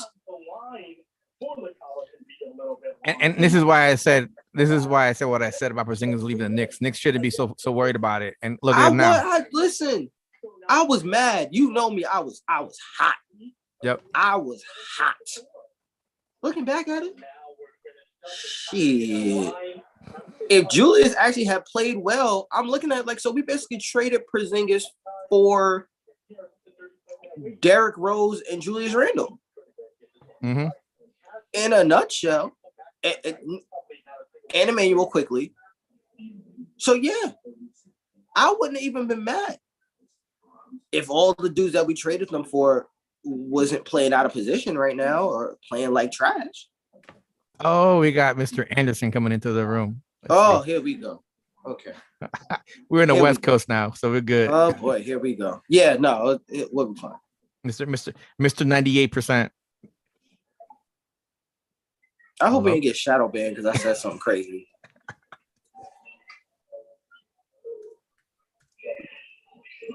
Earth to the Brown Man or Earth to the Brown Man. Might check 1, 2, 3, 4, 7. Oh, there he outside. Is. Oh, he outside. It's my ray of sunshine. He outside. Oh. No wonder why he's hopping there. He outside. He comfortable. He comfortable. Look at him. Look at him. Okay. I just got comfortable, bro. It's been like 2 hours. Tired. Because you're my sunshine, my darling sunshine. Y'all already talked about everything already? We're finishing up with the Clippers and the Mavs right now. Jay says the Clippers probably gonna pull this off in a 7-game series to face off Utah. I ain't say 7 games. I said they probably going. They probably gonna be good in what is it? You said it's 2-1 right now. It's tied 2-2. It's tied 2-2. They probably gonna finish in 6 games. Okay. So we're going now on to the Denver and the Portland series, which is also tied at 2-2. Everything in the damn West is tied at 2-2. Golly. Are we surprised? Are we actually surprised? So all right. So let's talk about this one. This one had me worried because Jamal Murray wasn't there. Like how was Denver going to perform without Jamal Murray? Yes, I like Michael Porter Jr. because coming out of that draft that year before his injury of the back surgery, he's a top 3 guy. He's a top 3 guy. Let's keep it a stack. He was the consensus number 1. Number 1. And he dropped down to the Nuggets. Nuggets got a favor and then just let him heal. And he's been doing work, slowly on his own. So now it's like you put the ball in the hands of Porter Jr., who wasn't supposed to be there. And you got the leading vote getter for MVP in Jokic. So against Dame Dillard, bro, Dame Dollar, man, come on now, bro. It's just like this man can't catch a break. No, his brother can't catch a break. None at all. So it's like it's been a back and forth. It's like a damn ballroom brawl. They're taking shots, 1-for-1, 2-1. Now it's 2-2. Now they're going back to Denver. I don't know who's going to win. I think I wanted Portland to win this one, but now it's you know what? Who's going to win this game? Again, this goes back to sometimes skill wins and sometimes will wins. Because that guard from Denver from Argentina, we need to start putting some respect on some of these international guys' names. Because these dudes be out here just scrapping and fighting, and they don't have to be as talented, and they know they're not as talented. They just know they're going to get on your nerves and they're going to outwork you. Facundo Campasso. Yes, that man. Listen, man. Listen. This dude is a scrap. He is annoying. He is like TJ McConnell when he was on Philly. He's Alex Caruso on the Lakers. Like every team needs that guy that is just a pest. And he is a pest. And when he's given Dame Dollar fits because he's so aggressive offensively and he gets the calls and he'll get loose balls and he's making Dame work for all of his shots. It's not even again, when you expend that kind of energy, at some point you're going to wear down. But I think, again, and I forgot what analyst said it, I think this series comes down to Aaron Gordon. They went out there and they got you, brother, for you to come in here and give me 15 to 20. Damn, who said that? I forgot. I don't remember who. You probably heard it too. Yeah, I can't remember. He's got to play better, especially with the absence of Jamal Murray. That brother has got to play better. Yeah, he's averaging 12 points right now. He's got to show up for Denver to have a shot. And for Portland, I hate to say it, I really do. They need primetime Melo. They need primetime Melo because you know what you're going to get from CJ. You know what you're going to get from Dame. You need that third guy that's just going to give it to you and going to give it to you consistently. And it's not that Melo's played bad. I'm not saying it's not Powell. Powell ain't it. No, it's not. I'm sorry. They should have kept Gary Trent Jr. I'm sorry. Gary Trent Jr. Here's the problem with Gary Trent Jr. Gary Trent Jr. is too hot and cold to be reliable. Powell at least is semi-reliable, and Powell is an effort guy. He gets his points effort, and Nolan Powell is going to give you 1,000% all the time. Right. So he's going to get his production. But is he a bona fide third or fourth guy? No. But he's gonna be the best guy in your bench rotation. Hell yeah! But they need Melo to just give me a little bit of that New York Melo, just a little bit more of that New York Melo. You want hoodie Melo? That's what you want. Yes, I want hoodie Melo from the summertime. And, I hope and their young guys have got to step up. Yeah, their young guys got to play better. Joe, have you been watching this series? Like I told you guys, I've been kind of paying attention, but if I'm not really, I'll just be busy, so I don't have a chance to always watch. But I do read up and I do keep up with like stats and figures on everything that's going on. I just been watching like how long have we been watching like Dame and Melo? I want them to win something. Like yeah. At this point, like like they're so good, and we've seen so many players in the NBA in history go this past since we've been watching like that are good, but just do not win anything. Like right, like Melo and Dame and McCollum. I want to see them win something. Like go somewhere, like do something. Go to the Western Conference Finals. Go to past the first round. Give me something. Like the Mavericks. And again, they got killed by Austin Rivers. Like, and that's my thing is that like, unfortunately, Portland's still an incomplete team because offensively they're there. They have enough, but defensively they don't have a stopper. They don't have a. That's what Norman Powell's supposed to be. When Austin Rivers started going off, I'm like, yo, Norman, get him. That's what should have happened. And he should have been all over him because guarantee Austin Rivers is a bucket. He's a bucket. He's proven time and time again he can give you 30, he can give you 40, he can give you a 50 piece when any given night. But he's also proven when he's cold, man, it's the Night King out here, bro. It's the Night King in the last season. It's a one-hitter quitter. Yo, and he can single-handedly sink your team. I'm not even a fan of that dude at all. I really don't care for Austin Rivers at all, but for him to develop his game the way he has and really become like a pretty solid scorer, I gotta give him credit for that. Yeah. I was looking at Seth Curry the other night too. I was like, yo, I thought this guy was gonna be a bum when he came to the league. Like I really thought Seth Curry wasn't gonna be nothing. And then like for him to come out and develop his game as much as they have, I was like, wow, okay, this guy's actually carved out. And you know what's crazy? Statistically, he's the best 3-point shooter in history. Not his brother, him. Statistically, that's the craziest thing in the world. But that's what I'm saying. You need those guys though. And I think that's what when you gave up Gary Trent Jr., that's what you kind of gave up. And I agree with you. They needed Gary Trent because they need his erratic kind of play. Yeah. They need that. So who do you got come out of this series, Jay? Oh God, I'm gonna go with my heart on this one. I gotta go with Portland. I think Dame Dollars got to come through. Dame Dollars, he's got to. Does Melo start for them? No, he's coming off the bench. I don't know. He's coming off the bench. I think. 5. Yeah. Huh? Who's their 5? They're 5. Give me 1 second. I'll tell you right now. I feel like they need I feel like they need somebody like a dominant big. That's why I feel like they're missing. Like I mean, and again, they have a guy, but this man is never healthy. Nurkic is never healthy. Their 5 is Dame Lillard at the point, CJ McCollum at the 2, Robert Covington at the 3, Norman Powell at the 4, and then Nurkic is at the 5. Yeah, Powell starting the 4. Wow. Yeah, that's his role. Really, he's a small ball 4. But that's what I'm saying. When Austin started going off, you can put Dame on a big because, well, no, you can't because realistically, there's Nurkic. I mean, there's Joker, and then the 4 is Aaron Gordon. Yeah.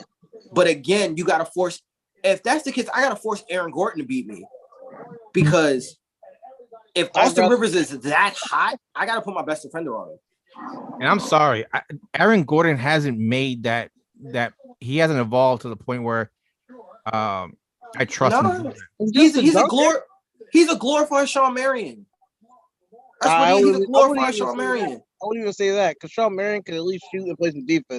But that's what I'm saying. That's why I said glorified. Aaron Gordon can't do any of that. Aaron Gordon literally can just dunk. That's it. Aaron Gordon has any type of game besides being a dunker. That's it. If he was the last year of his contract, he'd be putting out points. You know what I'm saying? That's what he did in Orlando. Last year of his contract, he put it out. Yeah, he was balling last year. Like he was cooking last year. Exactly. That's what I'm saying. He can ball, but it's like make it the last year. At that point, I'm like, yo, 1 year deal. Prove it. But that's my thing. He was in Orlando, got the extension, and then got traded. And that's the thing. You money he's making. If that's what I'm saying. If that's the case, I'm switching Dame off to Aaron Gordon. I'm forcing Aaron Gordon to beat me. You got to force Aaron Gordon to play that way. Yeah. Or at least put Covington on him. At least Covington's like 6'8", 6'7". Yeah. Do something. Like you could at least switch them, and then I mean I don't know who. I mean we have Michael Porter at the 3 probably for. That's why you can't switch. That's why you can't make that switch. Honestly, that's why you can't make. That's why I said. That's why I said Powell. Because I'd much rather take my chances with Aaron Gordon beating me versus Michael Porter. Yeah. Joe, who you see win this series? I want to say Portland. I really want to say Portland, but like, I just don't like. I don't know. I feel like they're just like Jason. They're kind of like a really good team, at least offensively. Like, I just don't see them having like that presence on the inside that's going to make anything that's going to really keep them in games. Like. I don't see. You said who's starting their 5?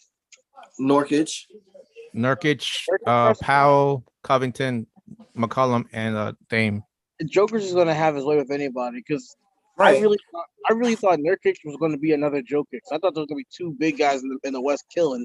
I know. And then Nurkic, because Nurkic can't stay healthy. Yeah. Well, remember, he's coming back off that nasty ass leg injury. He had the same one as Haywood. You know what I'm saying? I want the Trailblazers to win so badly, but I really can't even say right now. Like I'm almost leaning towards the Mavs at this point, but I want the Trailblazers to win, but I'm probably gonna have to say the Mavs are gonna win the series. You mean the Nuggets? I mean Nuggets. Yeah, sorry. I was thinking of somebody else. I was thinking of Luka Doncic for some reason. Yeah. So for me, it's like one of those where I'm looking at it and I'm wondering. Does the role players for the Nuggets have enough to close this game out? Do they have enough to win 2 more games? I mean, the way Austin Rivers playing, hell yeah. It was just one game. He only got 21 points in one game. The other games he's been under. Saying. But now you have the threat of that. So now you have to play that as if. But that was game 3 though. That wasn't like game 4. That was game 3.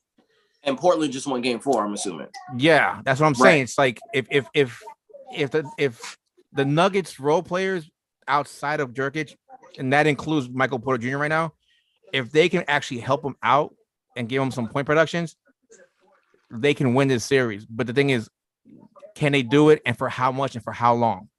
Do they have 2 more games left in them? You know, so going with that, I think I'd rather go with Portland myself to win this series because I think they have a more consistency coming off the points.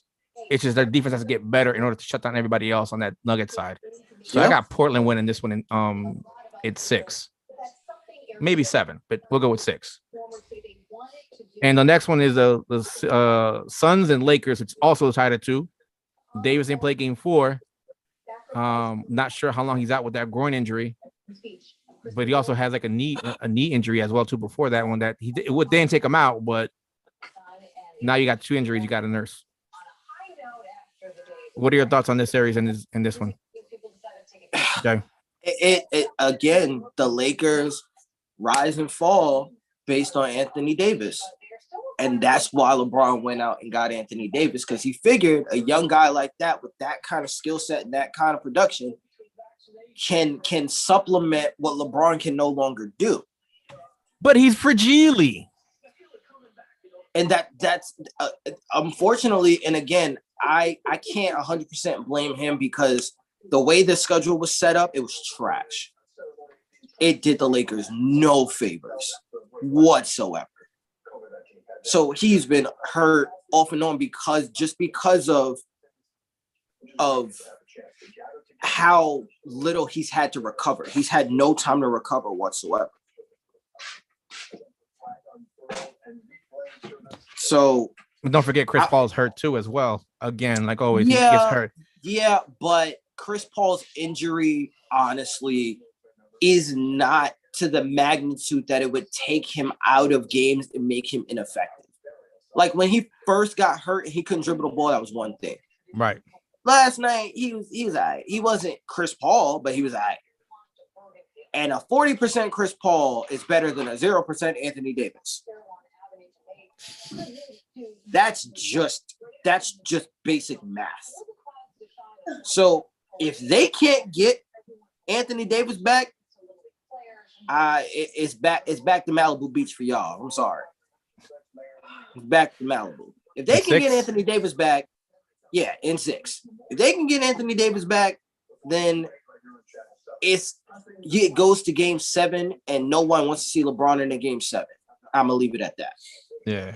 Hope Benny's not watching because I'm sorry. Listen, I tell it like it is. You hurt your feelings. You can get in your feelings if you want. I don't care. I'm a Knicks fan. I'm always in my feelings, so I don't care if I hurt other people's feelings. Joe, what are your thoughts on this series, Joe? No, never mind to me. It's my thought. Honestly, I think I'm kind of gonna agree. I'm gonna agree with what Jay says. If AD doesn't come back, I think the Lakers are gonna lose in 6. If AD comes back and it goes to Game 7, and like he said, I don't think you want to see LeBron in the Game 7.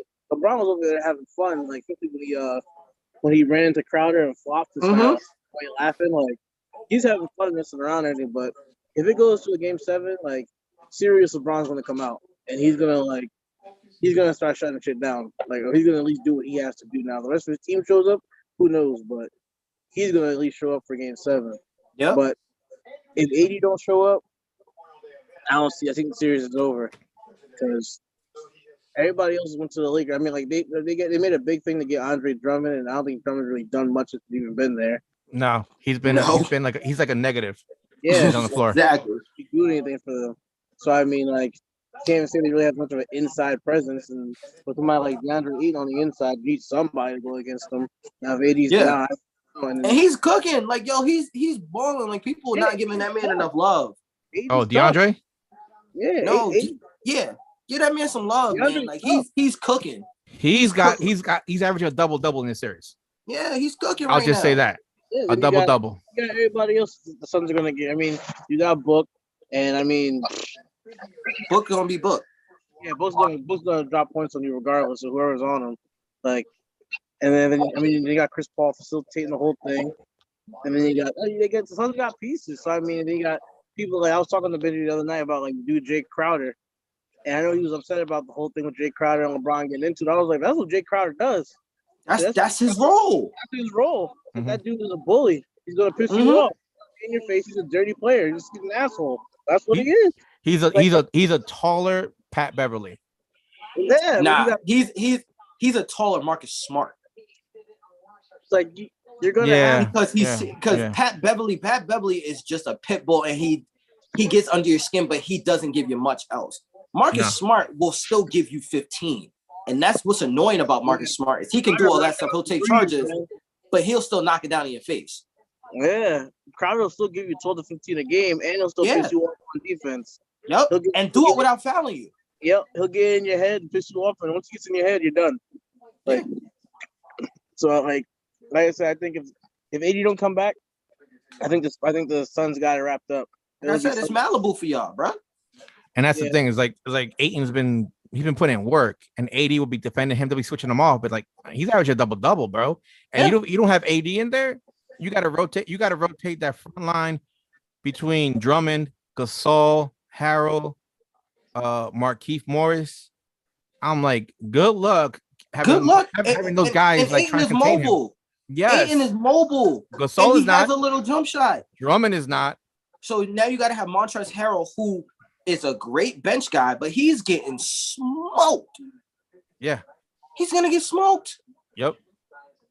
Ayton's gonna start his right now. He's averaging like 19.8. Just give him 20 at that point. Yeah, 20. If AD is not playing, he'll be close to 30. I don't know if he'll be close to 30. He'll may get you 23 to 25. I don't know, bro. I think he may get close to 30, bro. I mean, you got to take advantage of the difference where he's going to have. I get it, but they aren't going to play those. If they haven't played those matchups yet, they're not going to play those matchups now. Yeah, but you're rotating AD in there before. Now you don't have AD at all, so it's like. But even what I'm saying, like even when AD goes out, they're not focusing on those matchups. Is what I'm saying. They're not giving him the rock and like, yo, go get it. They're not doing that because that's not his game. That's why I said he may give you 23, he may give you 21, he may max give you 25 because with AD not there, then you can't guard the pick and roll. He's gonna get put back, so he's gonna give you another 4 to 6 points maybe on just those opportunities alone. He ain't gonna give you another 10. That if he could go out and get his own bucket, then I could say he'll give you another 10. He's not there yet. He gonna get there because he's a more flashy Tim Duncan. He's not gonna be as good as Tim. He's just gonna be more flashy than Tim. So who do you see winning this series, Jay? Again, if AD don't come back, then it's Phoenix. If AD come back, it's Lakers versus Phoenix in Game 7. And like I said, you don't want to see LeBron in the Game 7. I'm gonna leave it there. Joe, who do you see winning this series? Yeah, I'm on board with Jason, man. It depends on AD. If AD comes back, then it's gonna go to the Game 7, and a serious LeBron in Game 7 is gonna be hard to beat. But if AD doesn't come back, then I think it's Suns in 6. Yeah, they're playing tomorrow. Again, we'll see what happens. See. Yeah, we're gonna see because tomorrow is gonna be a big measuring stick on what Phoenix does without AD being in that lineup with the Lakers. Yeah, because I hope he don't got a CJ Mosley type of groin injury.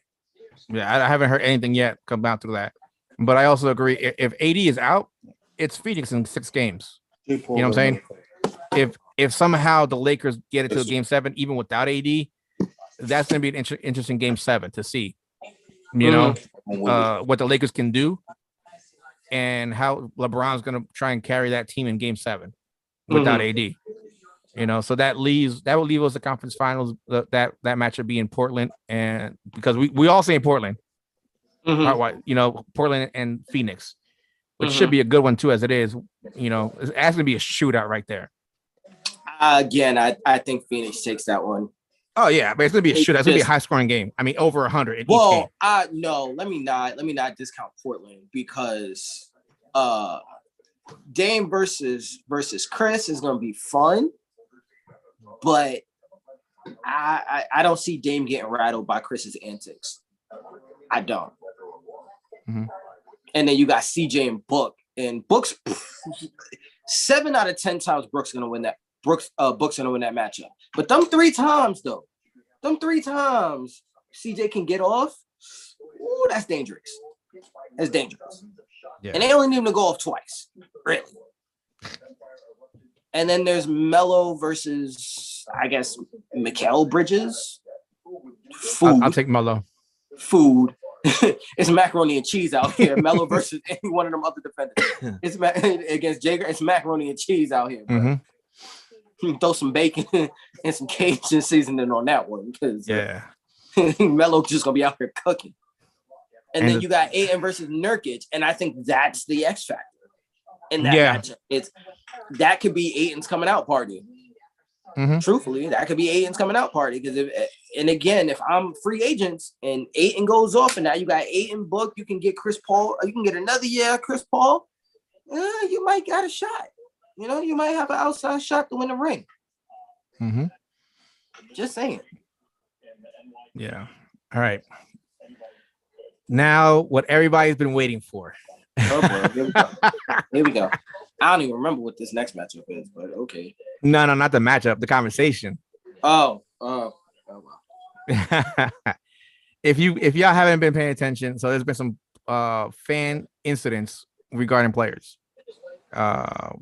One player, as Westbrook was leaving the game, I forgot what game it was. It was like the last one they had with the ankle injury. A fan walked up and just poured popcorn on him in the tunnel. He found that crack where the little umbrella was at, and he just started pouring the popcorn down there, and it hit him. And then in the game 2, the Knicks and Hawks, a fan spit on Trae Young while he was on the court. He just spit at him, pulled down his mask and spit at him. And I think some spit got on. I think it's 50 Cent. Somebody said it was 50 Cent's girlfriend. I don't know if she was 50 Cent girlfriend, but it was somebody who's with 50. Yeah. So they spit on him while he's on the court. Hit 50's girl, friend, or just a female friend, companion, I don't know, whatever. And then yesterday, you had Kyrie have a water bottle thrown at him. But the thing with Kyrie and Trae, with Russell, we don't know anything that happened before that. Right. Nothing came out that Russell did anything before that. With Trae Young, if you haven't been watching the whole Knicks series, he got heat because, he told the crowd to shut up and, hit the game winner and all that stuff. And granted, go ahead, do that. And Trae Young's been, going off and whatever, running his mouth. But you don't deserve to spit on the man, though. You know what I'm saying? He's just popping off like any player does. You know what I'm saying? You don't deserve to spit on him. With Kyrie, that's a conversation worth having, though. Is it? It is. Kyrie, it's spilled onto Twitter. I'll tell you that much. Oh, I know, it's gone everywhere, and this is why I say it's a conversation worth having. And the thing is, people need to realize. People say, I'll get into a little bit. So let me put the details out. So before they went over to Boston for Game 3, Kyrie was asking, "Hey guys, please, no, don't be racist on the racist channel, whatever." He was asking the fans to keep it cool. Don't be racist on that stuff. Cool, granted, got you. All right, you're asking for something that's, hey, ain't too difficult, to follow. Word. Game 3 comes around. Yeah, they booed him every time the ball. Normal stuff that you see in every game. Whatever. Game 4 comes around. They boo him and touches the ball, but they win this game now. At the end of the game, if you're not aware of this, I put it up on the Facebook page and the IG page. Kyrie actually walks up. He was, greeting some of his teammates. Then he walks up to the middle of the court where the logo was at, stomps on it, and then wipes his foot right off on the logo. And as he's walking off back into the tunnel, they throw the water bottle at him. You have players, some players that are kind of like, hey, you don't do that. Well, Kyrie did. And in all that just comes down to 2 wrongs will make a right. In reality, 2 wrongs will make a right. But here's the thing: some fans and people don't understand. The reason I got into this, the whole thing was because I went to what's his name, Sean King, I think his name is, and he says he made it a whole racial thing. He's like, oh, the guy's racist. Why? Because the guy who threw the bottle is white and Kyrie's black. but yet you fail to talk about what happened before, what Kyrie did. You know, and then so I made a comment like, hey, you forgot to mention what Kyrie did before, stomping on the logo and all that stuff. And people were like, that's not an excuse. And then people chiming in like, hey, look, it's sports. There's certain things you respect. You don't put no disrespect and stuff like that. And then you got people that seems they don't understand the sports side of it. Because there's a sports side to this, and then there's like regular there's a social side to it. Yes, there is. You need to be able to know how to differentiate both, and then when to find out in the middle and go from there. And each one of these instances is different. Like we had a discussion on the whole Russell Westbrook thing, and granted, I'm gonna try to keep PG this time. And I have my issues with Russell, and fans might have their issues with Russell, but compared to the other two, like he ain't do nothing in that game that we're aware of. We've been told he ain't do nothing to do that. Now, if you want to be a fan, you want to throw Paco whatever at him because his dick, he's an asshole. I'll say I don't care. Fine. But at least stand up to the man and be like, yo, I threw this Paco and mouth off at him at the same time. Don't walk away. Yeah. And then throw it. You know what I'm saying? Throw it and be like, yo, this is who I am. I threw it at you. Don't be like that. If you're gonna do something to a player, stand by what you did. All three of these fans got ejected, banned, they're gone. They cannot come back to these arenas. The second guy, the one, the Knicks fan, come on, bro. Really?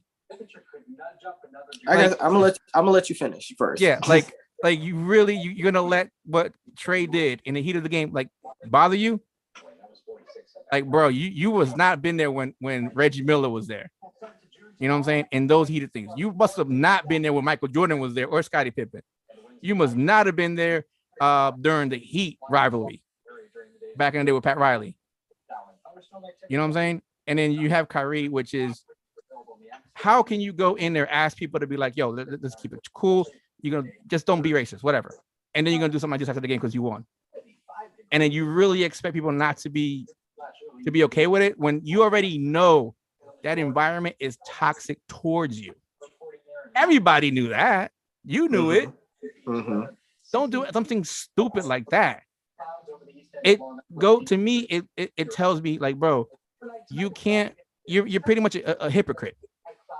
You want to ask the fan base to be cool and chill. And then you also like, hey, let's take care of this. Let's look at this. Socialism, all this other stuff you want to do on the side. That's fine. But don't go doing telling people to be calm and collective, and then you go something that just be disrespectful on the sports side. You can't have it both ways, bro. You can't. I get there's problems between you and the Boston fans and all that stuff, but don't give them an excuse to do dumb shit like that either. When you're doing some dumb shit yourself. You know what I'm saying? So like each one of these three is different and in their individual space, but I agree though, the fans need to know what they can and cannot do. You know what I'm saying? Now,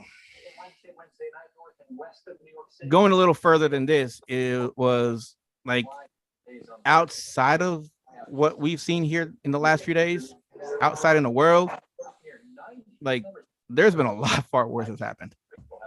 And if you want to hear one, let's just go with what happened a few years ago. Player by the name of Luis Figo played for one club called Barcelona. He leaves that club the middle of the night to play for their arch rival, Real Madrid. In the first game, Real Madrid, Luis Figo went to Barcelona. They threw a pig's head at him. A pig's head in the middle of the game. Right there. Among other things as well, too. I mean, the heat on this man was so bad, they had police surrounding the field just to make sure to avoid people from rushing onto the field. And this is why I say sometimes players need to be careful on what they do, what they say.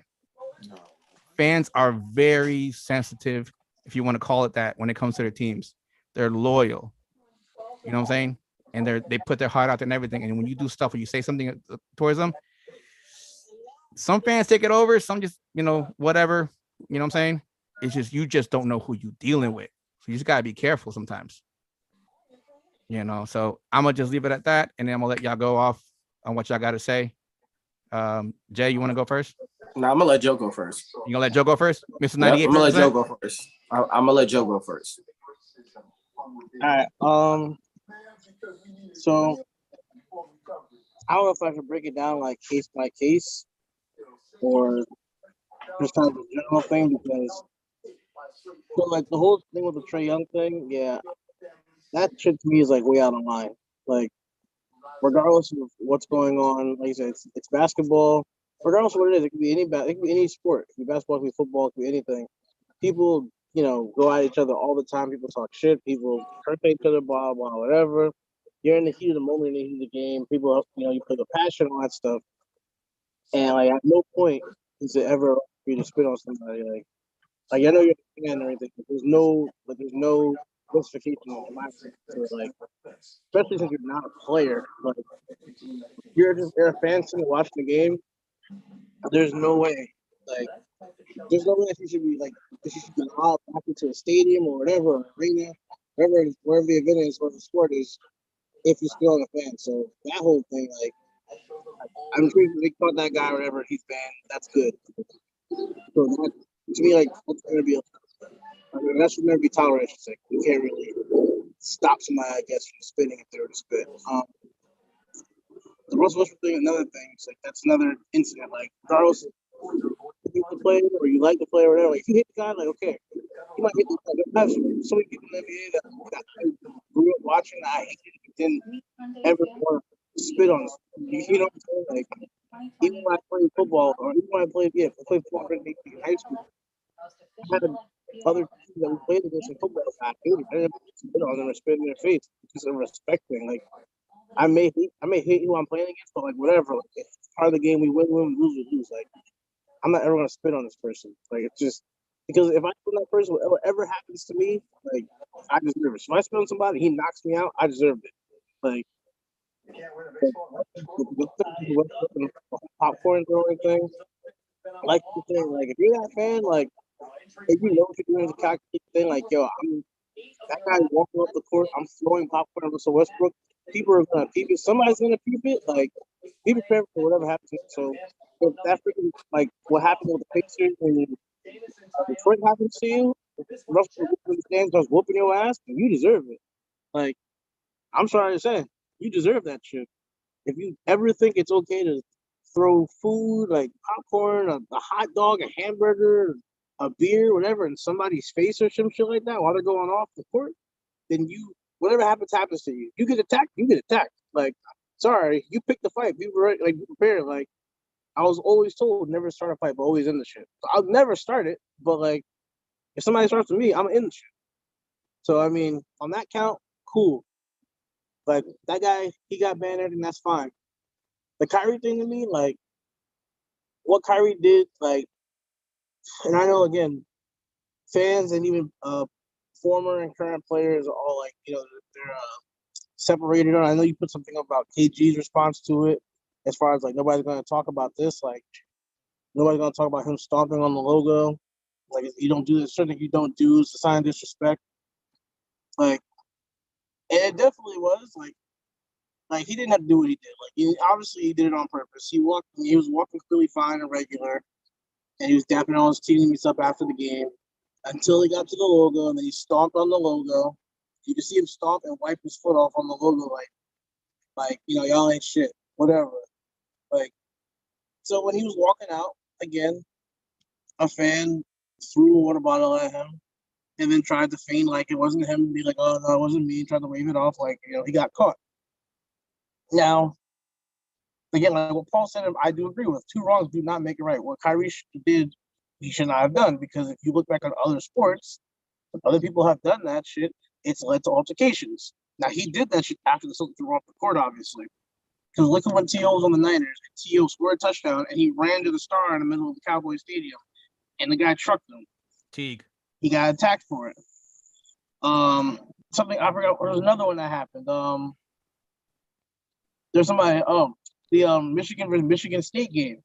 I believe it was Devin Bush, or a linebacker from Michigan, ran to the middle of Michigan State's field, and he dug his cleat into the field and started ripping the turf up and started messing the logo up. And when Michigan State players saw that, they ran up on him, and it was a big altercation. Like, these things are regardless of like what's going on in sports, and if it's a rivalry, cool, whatever. Like, these things are just highly disrespectful for you to do. Like, so what Kyrie did to me, it was very disrespectful. Does it warrant getting attacked? I gotta say no, but at the same time, if you did that shit, expect something to happen back. If somebody sees it, now whether if it was a Celtics player saw it and ran up on him and started beef with him or tried to grab him, then he deserves that shit. Like if Marcus Smart or some other Celtics player saw that shit and grabbed him or punched Kyrie, then you fucking deserve that shit. That's you. Like, I'm sorry to say. Like, there's no reason for you to do that. Like, you understand that if you were mad as a fan, you understand you asked for, non-racial shit, blah blah. But it's Boston. It's NBA. It's playoff basketball. It's heated rivalry shit. Like, it's gonna happen. People are gonna get mad. People are gonna yell. People are gonna scream. You can ask for that. You ask for that shit all you want. All it takes is one person to be like, to say wild shit to you. It can happen like this. So, in my opinion, like, what Kyrie did was wrong. Yes, I do agree. What he did was wrong. He shouldn't have did it. And if you're gonna do some shit, expect some shit to happen. Like, I'm sorry to say. To me, in my opinion, I feel more for either side. Now, the guy again, what he did was stupid. If you were really that mad, again, if you could have got down to the tunnel or something like that, you should have yelled at Kyrie and said something to him or whatever. Or you should have yelled at somebody or yelled at somebody on the Nets team or something, say like, yo, what he did was disrespectful, blah, blah, like something like that. Because none of the Celtics players did that to the Nets. You didn't see Tatum go and stomp on the Nets logo. Like, so, I mean, to me, it's like, it's like what Paul said. It's like, yo, you do something stupid, expect a stupid response. Now, of course, that guy's going to get in trouble because he's just a fan, and it's happened 2, 3, or 4 times already. So that guy's going to get made an example of. But at the end of the day, like, I don't feel remorse for what happened to Kyrie. Like, it's just a water ball thrown at you, okay? But you did some stupid shit, so you deserve stupid shit back. So, I mean, I don't know what they're going to do as far as all this stuff. Like, I know they ban players and you can tighten up security or something like that. I don't know if you can install more cameras. I don't know what you possibly can really do, as far as this whole situation of people getting stuff thrown at them, people getting attacked, spit on, shit like that. I don't know what you really can do. But, I mean, it's just got to stop. It's not going to stop. Honestly, unfortunately, I don't think it's going to. And I was talking to my brother today, and I was saying, like, yo, if it gets to it, like, I almost want like the superstars of the teams to like leave the teams, because who's gonna want to watch playoff basketball if the superstar of the team ain't there? Like, you're just gonna lose money. Either that or block off and say nobody can sit in the lower level. You have to at least sit in the mezzanine or the higher section, and then put security on the lower level. So if somebody throws some shit, you have a clear shot to the person. Like, I don't know what else to do, but like, just gotta stop. They gotta figure something out. But yeah, that's my TED talk. That's my spiel on the whole situation. Go ahead, Jay.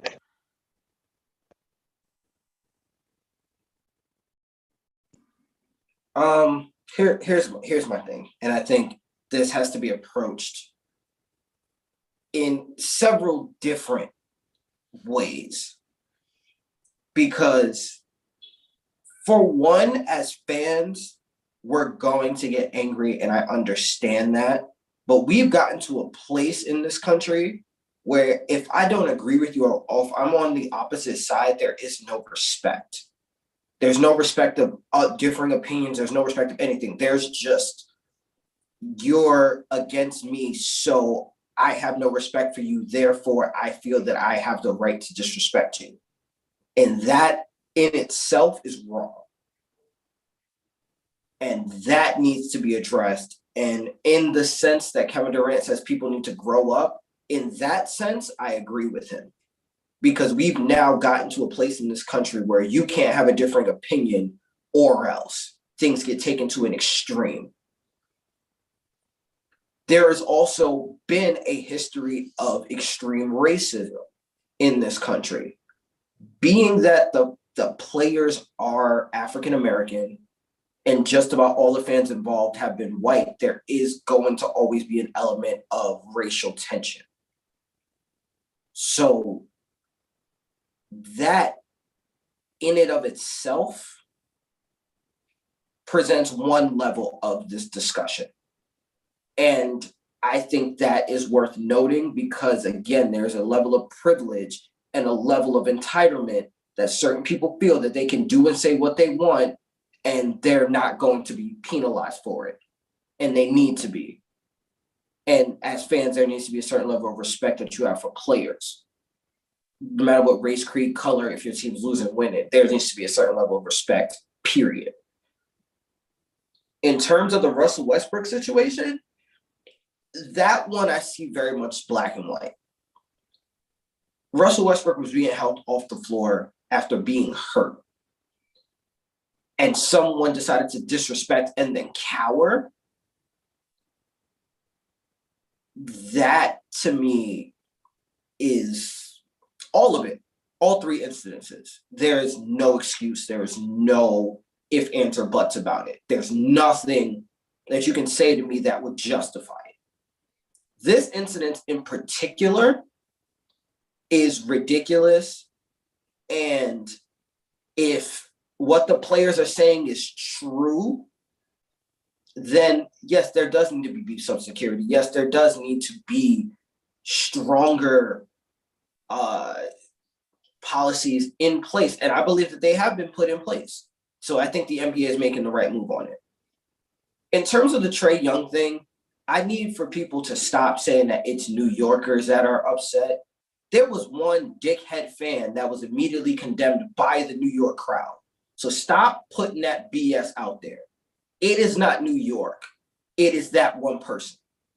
Stop trying to make New York the bad guy for your own little BS narratives. Because I mean, you could say Philly sucks, Boston sucks, using that narrative too. Exactly. There was one fan who stupidly did something. Well, Philly does suck, but we're not going to talk about that right now. Yeah, let's rest off of that one. That's I'm a whole conversation on its own. I'm not doing it with you. I'm not doing it. Philly sucks too. But what I am saying is there's one idiotic fan. And to me, all that shows is people need to stop putting this beacon of light in New York and say that there are no racists and there are no disrespectful people in New York, because there are. There are people in this city that attend these events that hold certain values. Now, truth be told, if he's that close, most likely he's not a native New Yorker. So stop trying to put that moniker on us. It was probably some rich dude from out of town or some wealthy guy that came from somewhere else that felt that he could do and say what he wanted to do without being punished. That is not New York, nor has it ever been New York. And that's why he was immediately condemned and no one supported him in his action. Not to mention he was also banned. I believe Trae Young and his family decided not to press charges. The one that we're not talking about is in another market that is known to be racist, which is Utah. And the things that were said and done to John Morant's family while that one, in the stands, that was extremely racist. And it just goes on to prove that places like Utah and places like Boston have a racist fan base. This is just starting to become factual. And there was no need for that. There was no need for that at all, was bro. Implicitly unnecessary.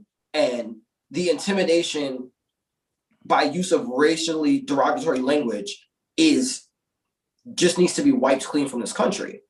But again, it just further proves what everyone's been saying about systematic and ingrained racism. So I'm not even going to go any further with that. You take that how you want. If your feelings get hurt, I don't care. Stop being racist and you'll stop getting called out for being racist, period. The Boston thing, to me, again, stupid actions lead to stupid consequences. As a fan, you're an idiot. Why are you going out there and throwing a water bottle? I don't give a damn what Kyrie did.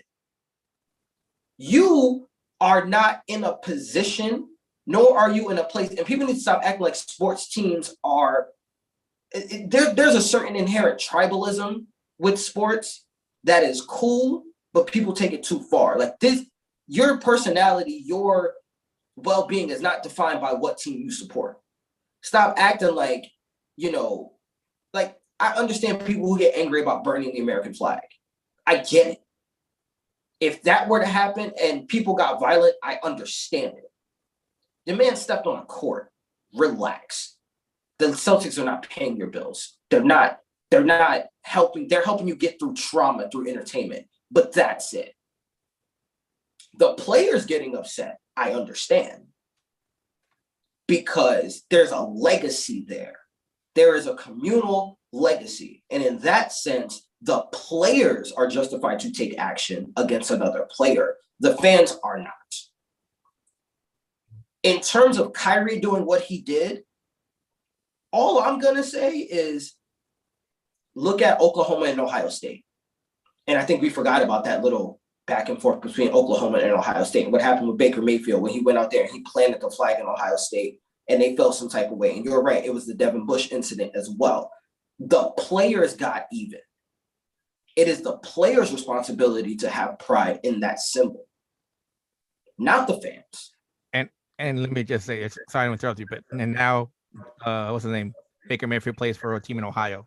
Yeah, ironically, right? Yep. Small world. But also, the Celtics fan is now, rightfully so, being made example of because they're pressing assault charges. And they're also pressing charges on, I think, the person that was with him for assaulting a police officer. And I think that's the precedent that should be set because it is assault. It is assault, and people need to understand their place in terms of these events. People don't realize assault sounds bad and you don't think it's bad, but the thing is, if like I throw Smarties at you, even those little candy Smarties, and I hit you, that's assault. By the book of the law, it's assault. Yeah, it's that simple. So and I think rightfully so, because that person needs to be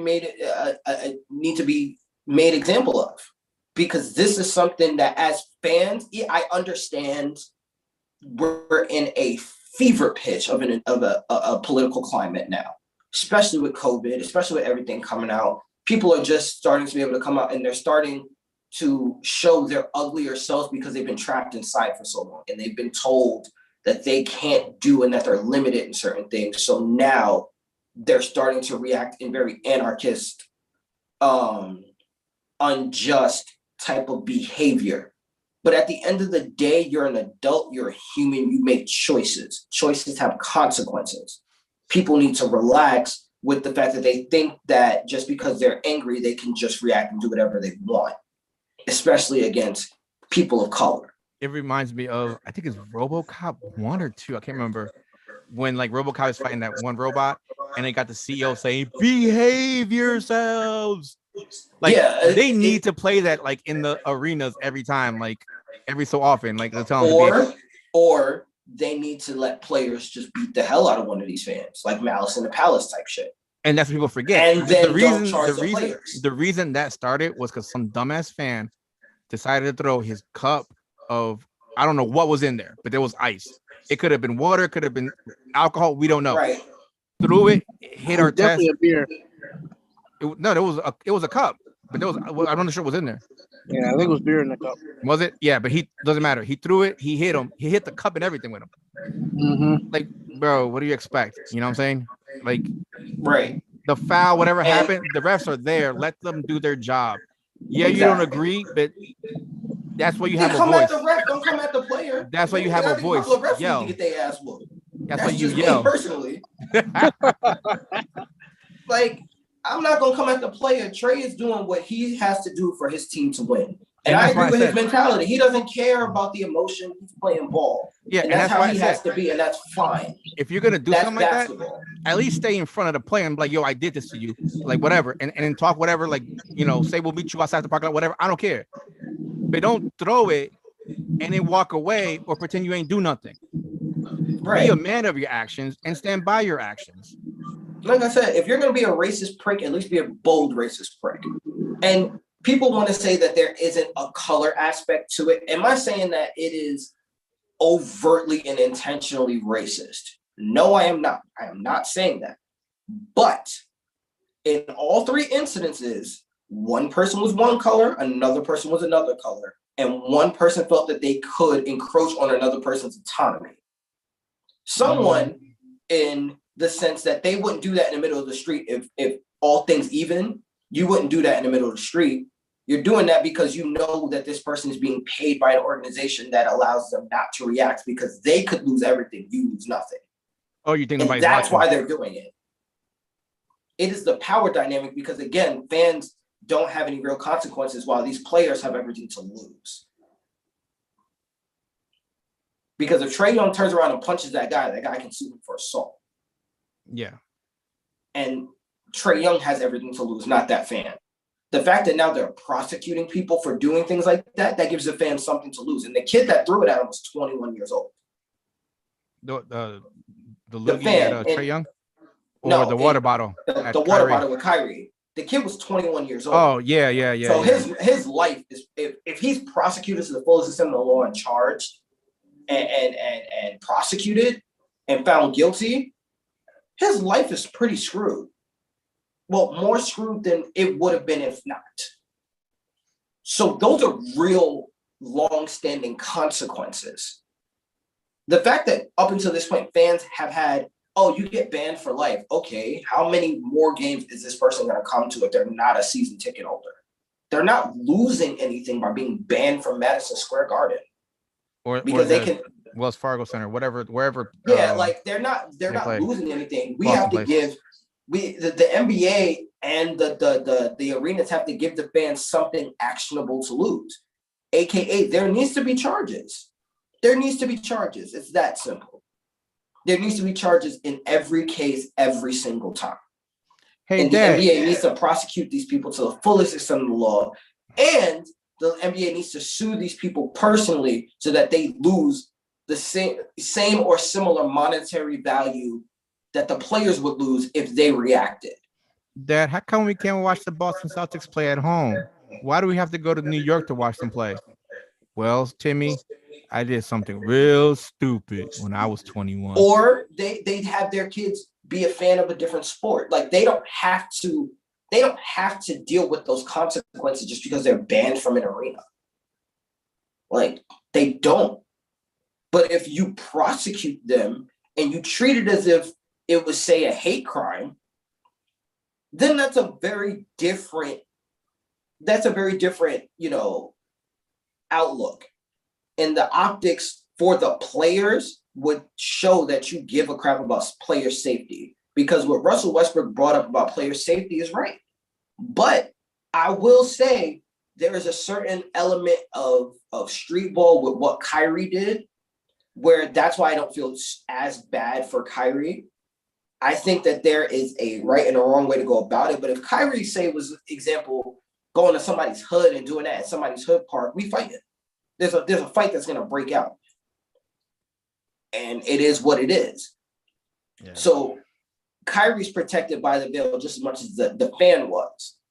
Yeah, but that doesn't mean that the fan should have the right to react to him in that way. Right. It's like asking for a truce and then going in disrespectfully and doing something disrespectful. Exactly. And again, I could comment on that, but I'm not going there. I'm not doing it. Not today? No. There are certain topics I'm just not going to go public with my opinion on, and that's just that. Okay. Especially when it comes to certain truths that are prevalent in today's socioeconomic climate.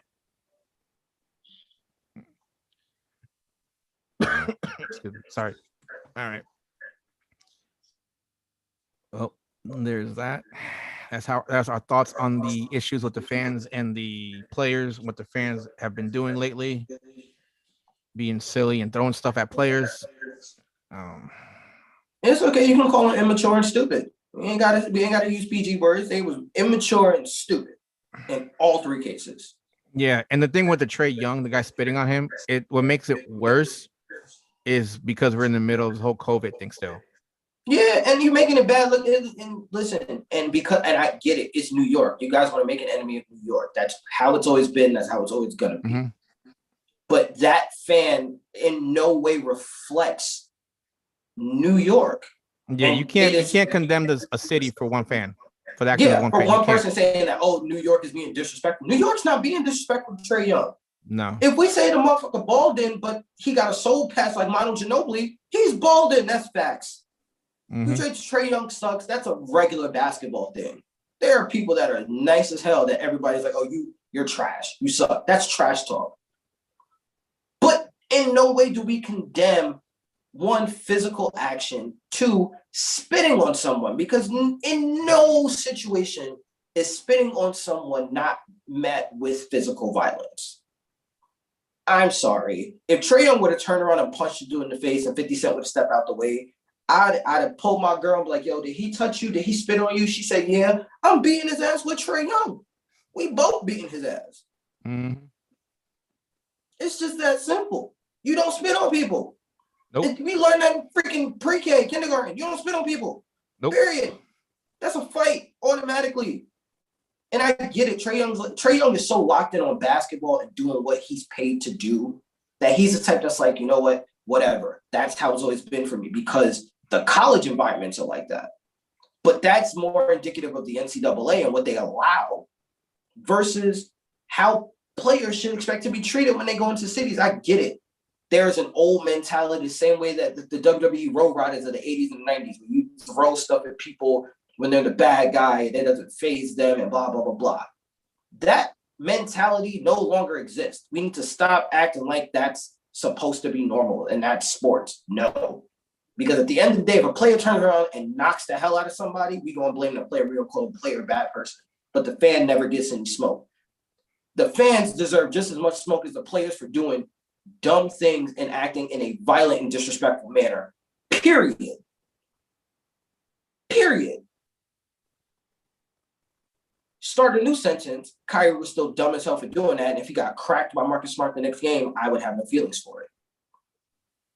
Period. It would bother me, but I'd be like, it's your own fault. No, because it's the same thing that happened in game 4 with the Knicks and the Hawks, when Gallinari cracked Reggie Bullock in the mouth, and then Julius Randle came back the next day and hit him with a elbow the next play. Well, that's what I'm saying. It would bother me, but I'm like, I would still be like, bro, you deserved it for your dumb shit you did at the end of game 4. Yeah, you know what I'm saying? That's sports, because that's having your teammates back. That's establishing a culture of like, you don't come and disrespect us and not expect any repercussions. Not everybody's gonna like it. Yeah. Not everybody's gonna like it, but it is necessary, especially in the playoffs. But it is about the players having each other's back and having pride in the jersey that they wear. Yeah, and here's another example, and this is another soccer one. So this is a national soccer team. So Chile, who won like the Copa America, which is kind of like a tournament of all the South American teams, they won it. They were the champions. They're the champions of South America. So they went to play my country, Peru, and they beat them. And then we're like rivals, the countries as it is. So what one player did in the locker room before he left, he wrote, the Chilean player, he wrote, "Here came by the champions of South America." You know, boom. That came out in newspaper and everything. We saw that. What did we do? We went back to Chile. We beat their ass. You know what I'm saying? Players. It's the same thing with the Ohio and Oklahoma thing. Right. That's what I'm saying. Like it's like I'm saying. Like when Ohio State played Oklahoma again, Nick Bosa definitely did come and take the flag and plant it on the logo of Oklahoma. Here's the problem now. They did the same thing. If the Boston's going to come out on fire now, if the Celtics going to come out on fire, they're going to come heated because they're going to feel the players are going to feel disrespected. The Nets need to make sure that they can win this game. I don't even think it turns into basketball for me. It is when my problem has now turned to the Celtics management, because Danny Ainge had the audacity to come out and say, oh, Boston fans aren't racist. They don't do anything racist. And your own players, multiple players have come out and said, yeah, I hear it. Yeah, it happens. But it's when you're on the other side. That doesn't make it okay. Nope. It just means that the players expect it. There have been multiple reports from Utah that Utah is notorious for this. Yeah, that's what I'm saying. And that's what I'm saying. As the Jazz organization, the fact that you seem to be okay with that is a problem. I hope that changes now that D Wade is a minority owner. Maybe he can shift some of the influence and start to change the narrative about the team. But that is on the team to make sure that their fans act right.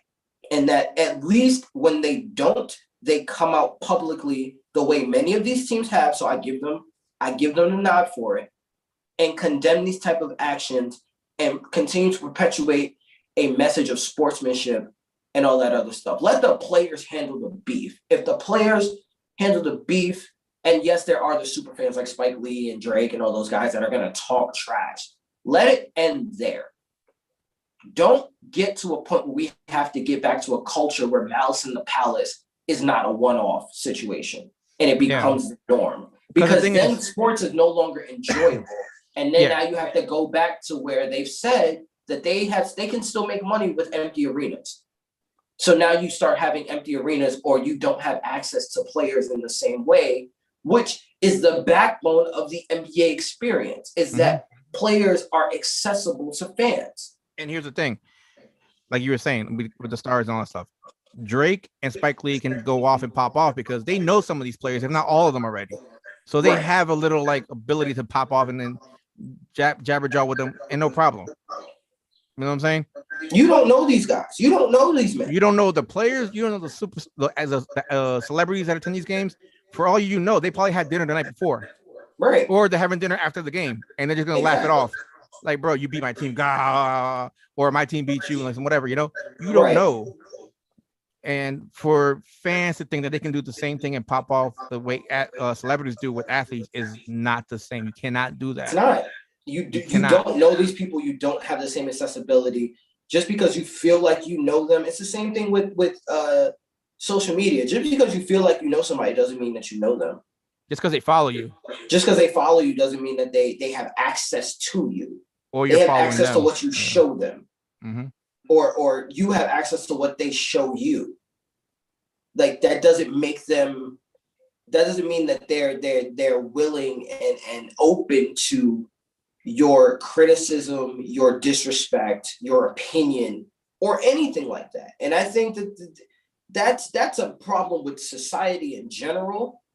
But in this arena, it cannot be tolerated. It can't. It can't. Well, I mean, criticism comes. I'm talking about explicit disrespect. I'm not talking about criticism. Criticism comes whenever you put yourself on a public platform. I get that. I'm talking about the outright public disrespect. Like if I'm talking trash to somebody and I'm saying you ain't shit, they're like, well, you're not gonna come in here and say it to my face, blah, blah, blah. And I'm a fan and I'm going back and forth with a player. You stand your ground, whatever. They can call me disrespectful and I would understand it to a degree, but if I'm only talking trash, that's a part of sports because that's just gonna happen. Mm-hmm. But if it gets to a point where I physically try to harm them or physically disrespect them, then I deserve to be prosecuted for that because I made the decision that I'm going to disrespect their personal space and I'm going to disrespect their autonomy.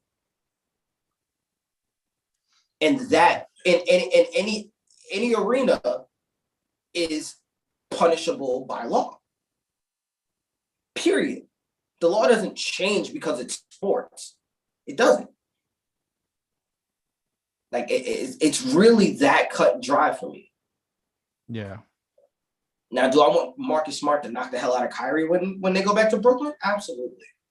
And this is what I say. Absolutely. Brooklyn I want Marcus Smart to give this dude the work. Brooklyn needs to close the series out because if they lose this and if they have to go back to Boston. Well, not just that. If Celtics do something at the end of the game, it's like I can't say nothing. I'll be pissed. Can't say nothing. I'll be pissed. But what can I say? Sure somebody is gonna say something. You know. What can I say? Like I have to leave it to the players. I'm like, bro, it comes down to this. Like, bro, Kyrie, KD, Harden, they disrespected the house, bro. You gotta go do work over in Boston now. Mm-hmm. I can't literally be. I'll be upset about it. I could probably post something on Twitter, be like, yo, that's a bitch ass move. But I won't be upset at all, honestly. And I haven't been a Nets fan since I was born. I won't be mad if Kyrie started. But that's what I'm saying. Like I'll be upset to a certain point, but at the end of the day, I'll be like, yo, Kyrie started this shit because he did the dumb shit. Yeah, if they come back to Brooklyn and they beat us and we walk off and their whole starting five wants to stomp on our logo, then Kyrie started that. What can I say? I'm not mad at the Celtics. I'm mad at us. I'm mad at Harden and KD and everybody else watching Kyrie shoot. Not grabbing him, being like, "Yo, chill, just chill. Let's end the series. Like we understand you made your whole promise to the Celtics. I'm gonna resign. Then you left and you went to Brooklyn. So they feel some type of way, and then you came in and they booed you, and we won in the arena. So now you're talking, making a point. I get it. You're a little pissed, but you could have went about this a different way. You're almost 30-year-old man. You're almost a 10-year vet in the league. You could just you're not a rookie in the league. Like grow up now. Like play the higher out here, but you didn't do that. So now you've opened it up to us potentially being disrespected back. So if we lose and they come back and stomp on our logo, don't sit here and don't, because he loves to do that. He does that shit too. He'll go on social media and start saying stuff. Do not go on social media and be like, what the Celtics did was disrespectful. No, you started it. You opened it. I will post that video of him stomping him. I'll be like, shut your mouth. Every and put day. the video there. Every day. Because Kyrie cannot be if the Celtics do that, if we lose to them in the next game and they do that, Kyrie can't say a word. The rest of the players can't say a word. I'm sorry. The Nets can't say nothing. You can't. Jay, I had to mute you because of the echo. Sorry.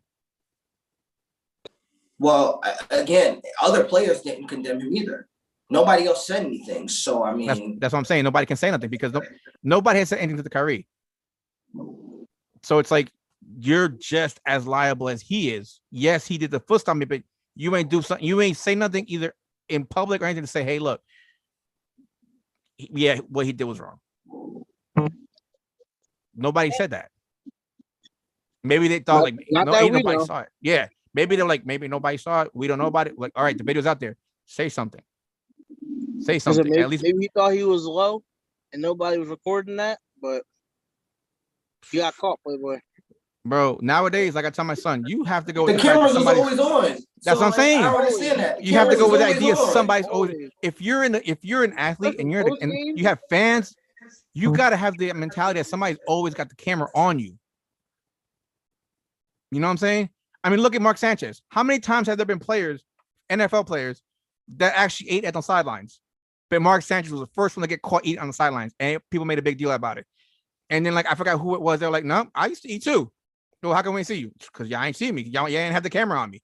I wasn't a player of that position where I'm focused on. It's the same thing when Sam Darnold continues to get cracked on for saying, oh, I'm seeing ghosts.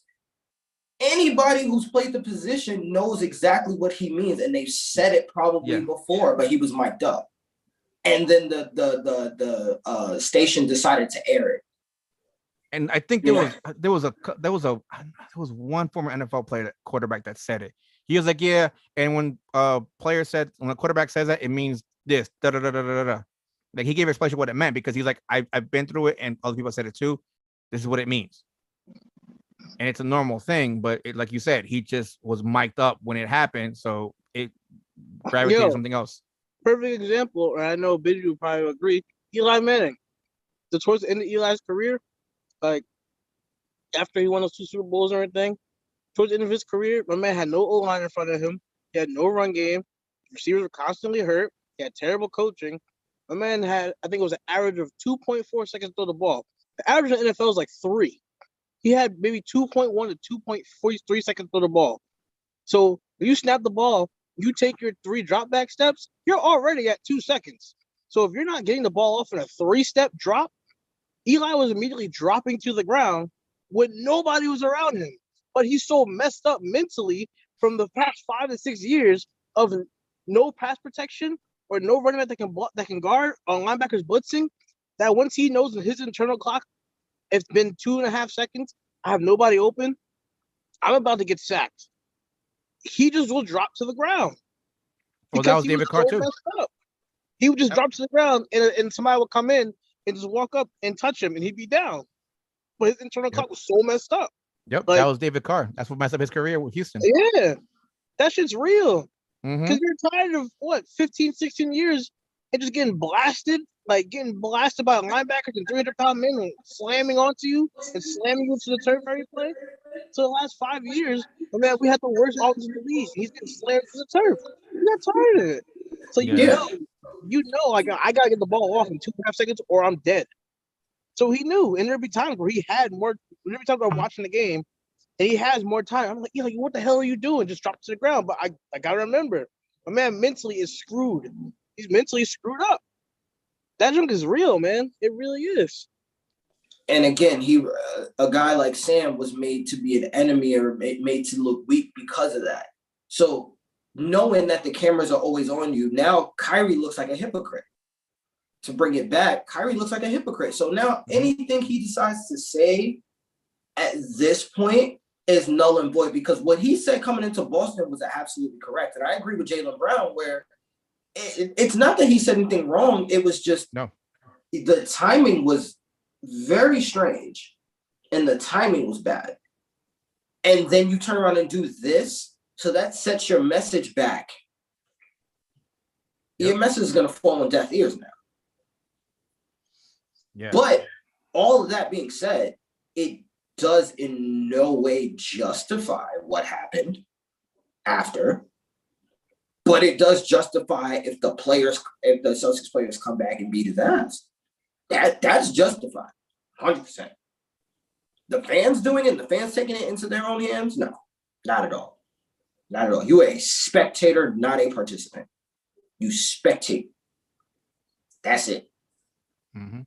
It's the same thing when, like, you watch a movie. For example, most people that grew up watching Harry Potter hate Dolores Umbridge as a person. They just hate her. They probably hate the actress that they see her because they don't know her in any other sense. But does that mean somebody gets to attack her when they see her? No. By no means. There's some people take stuff like that serious. I think the guy that played in Game of Thrones, that played Joffrey. Yeah. He quit acting because he would walk around. People actually was people actually hated him. I'm like, bro, I'm sorry, wrong word. I love actors that can actually make you hate them. Right. Like Joffrey and the Dolores. That is a sign of a brilliant artist. Yes. If they can make you believe that their fantasy is your reality. Yeah. And then when I heard the guy that played Joffrey quit, because I'm like, bro, are you serious? People are so stupid. Like, come on, it's a show. I would, if I had seen him on the street, I'm like, bro, I love you and Joffrey. Boom. And dap him up. You know what I'm saying? And keep it going. That's it. You can't throw hate on the guy because he's doing a job like that. That's his job. Can you imagine how many roles he probably is going to pass up now because he doesn't want to be an actor no more? But even that. Imagine how much income. Now the man has to figure out a new course of life because he did something so well that made people hate him for it. Mm-hmm. But again, that is the price you pay as an entertainer. But as a spectator, you in no way have the right to encroach upon that and take actions into your own hands. That's just a no. It's just a no. It's a no. And I understand some people are like, well, that's fandom, that's this city, that's that city. That never in any way, shape, or form makes it right. And I get what Big Baby and KG are talking about, where he's saying you're stomping on the legacy of all of those guys. Then it's up to those guys that wear that uniform to set him straight. It's not up to the fans. It's not up to the fans. I get fans take a personal interest in it, but it's not up to the fans to do that. Because now this kid is 21, is going to have an assault charge on him for the rest of his life. And if he has a family, he has to explain to his kids why he can't take them to a Celtics game. A Celtics game, It don't matter if it's nosebleed section or what. That doesn't even matter if Kyrie's in the building or not. Yep. Yeah. So, those are our thoughts on this matter. Those are our previews for the rest of the NBA playoffs. And any parting words, Jay, before we leave?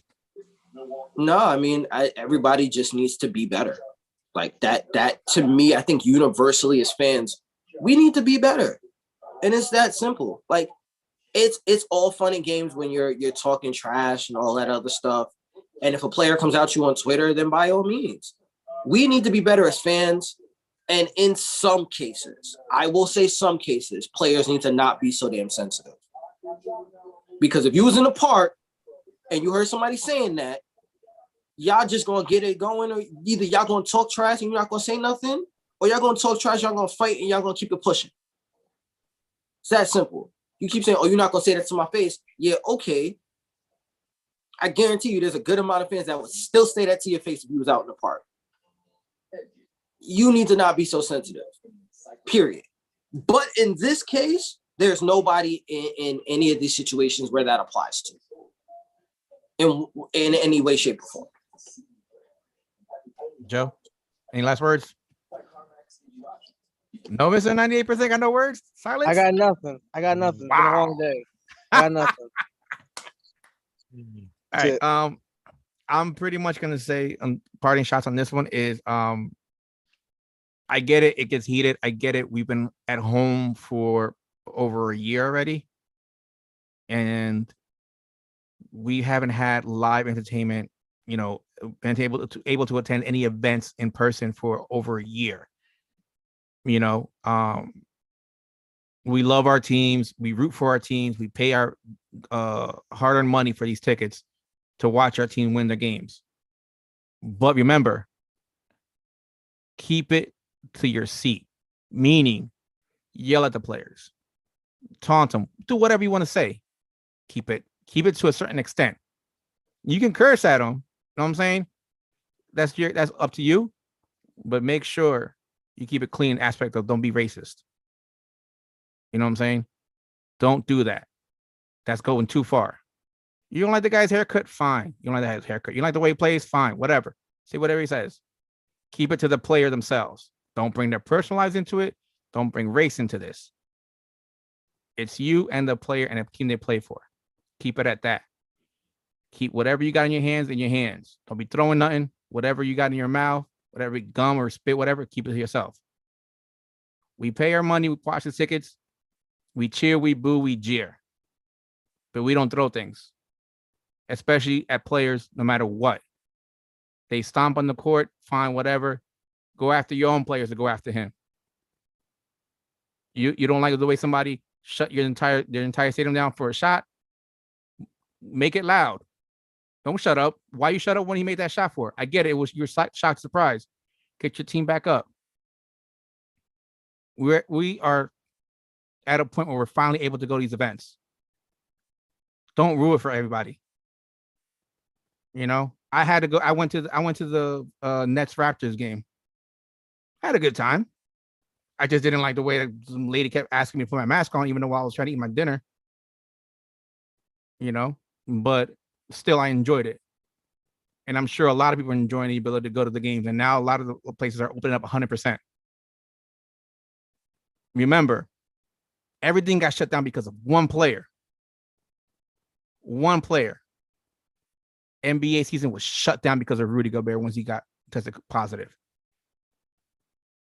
Let's not ruin it by doing some dumb stuff like throwing stuff at players just because they're winning or they made the game-winning shot.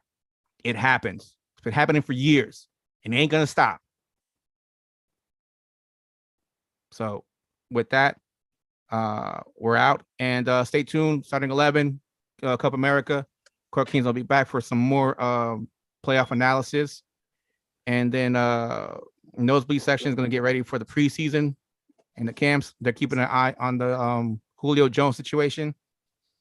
And the Heel Heat will be coming back with a preview for Hell in the Cell as well. So stay tuned, guys, to the Facebook channels and the YouTube channels and IG. All right. Have a great Memorial Day weekend.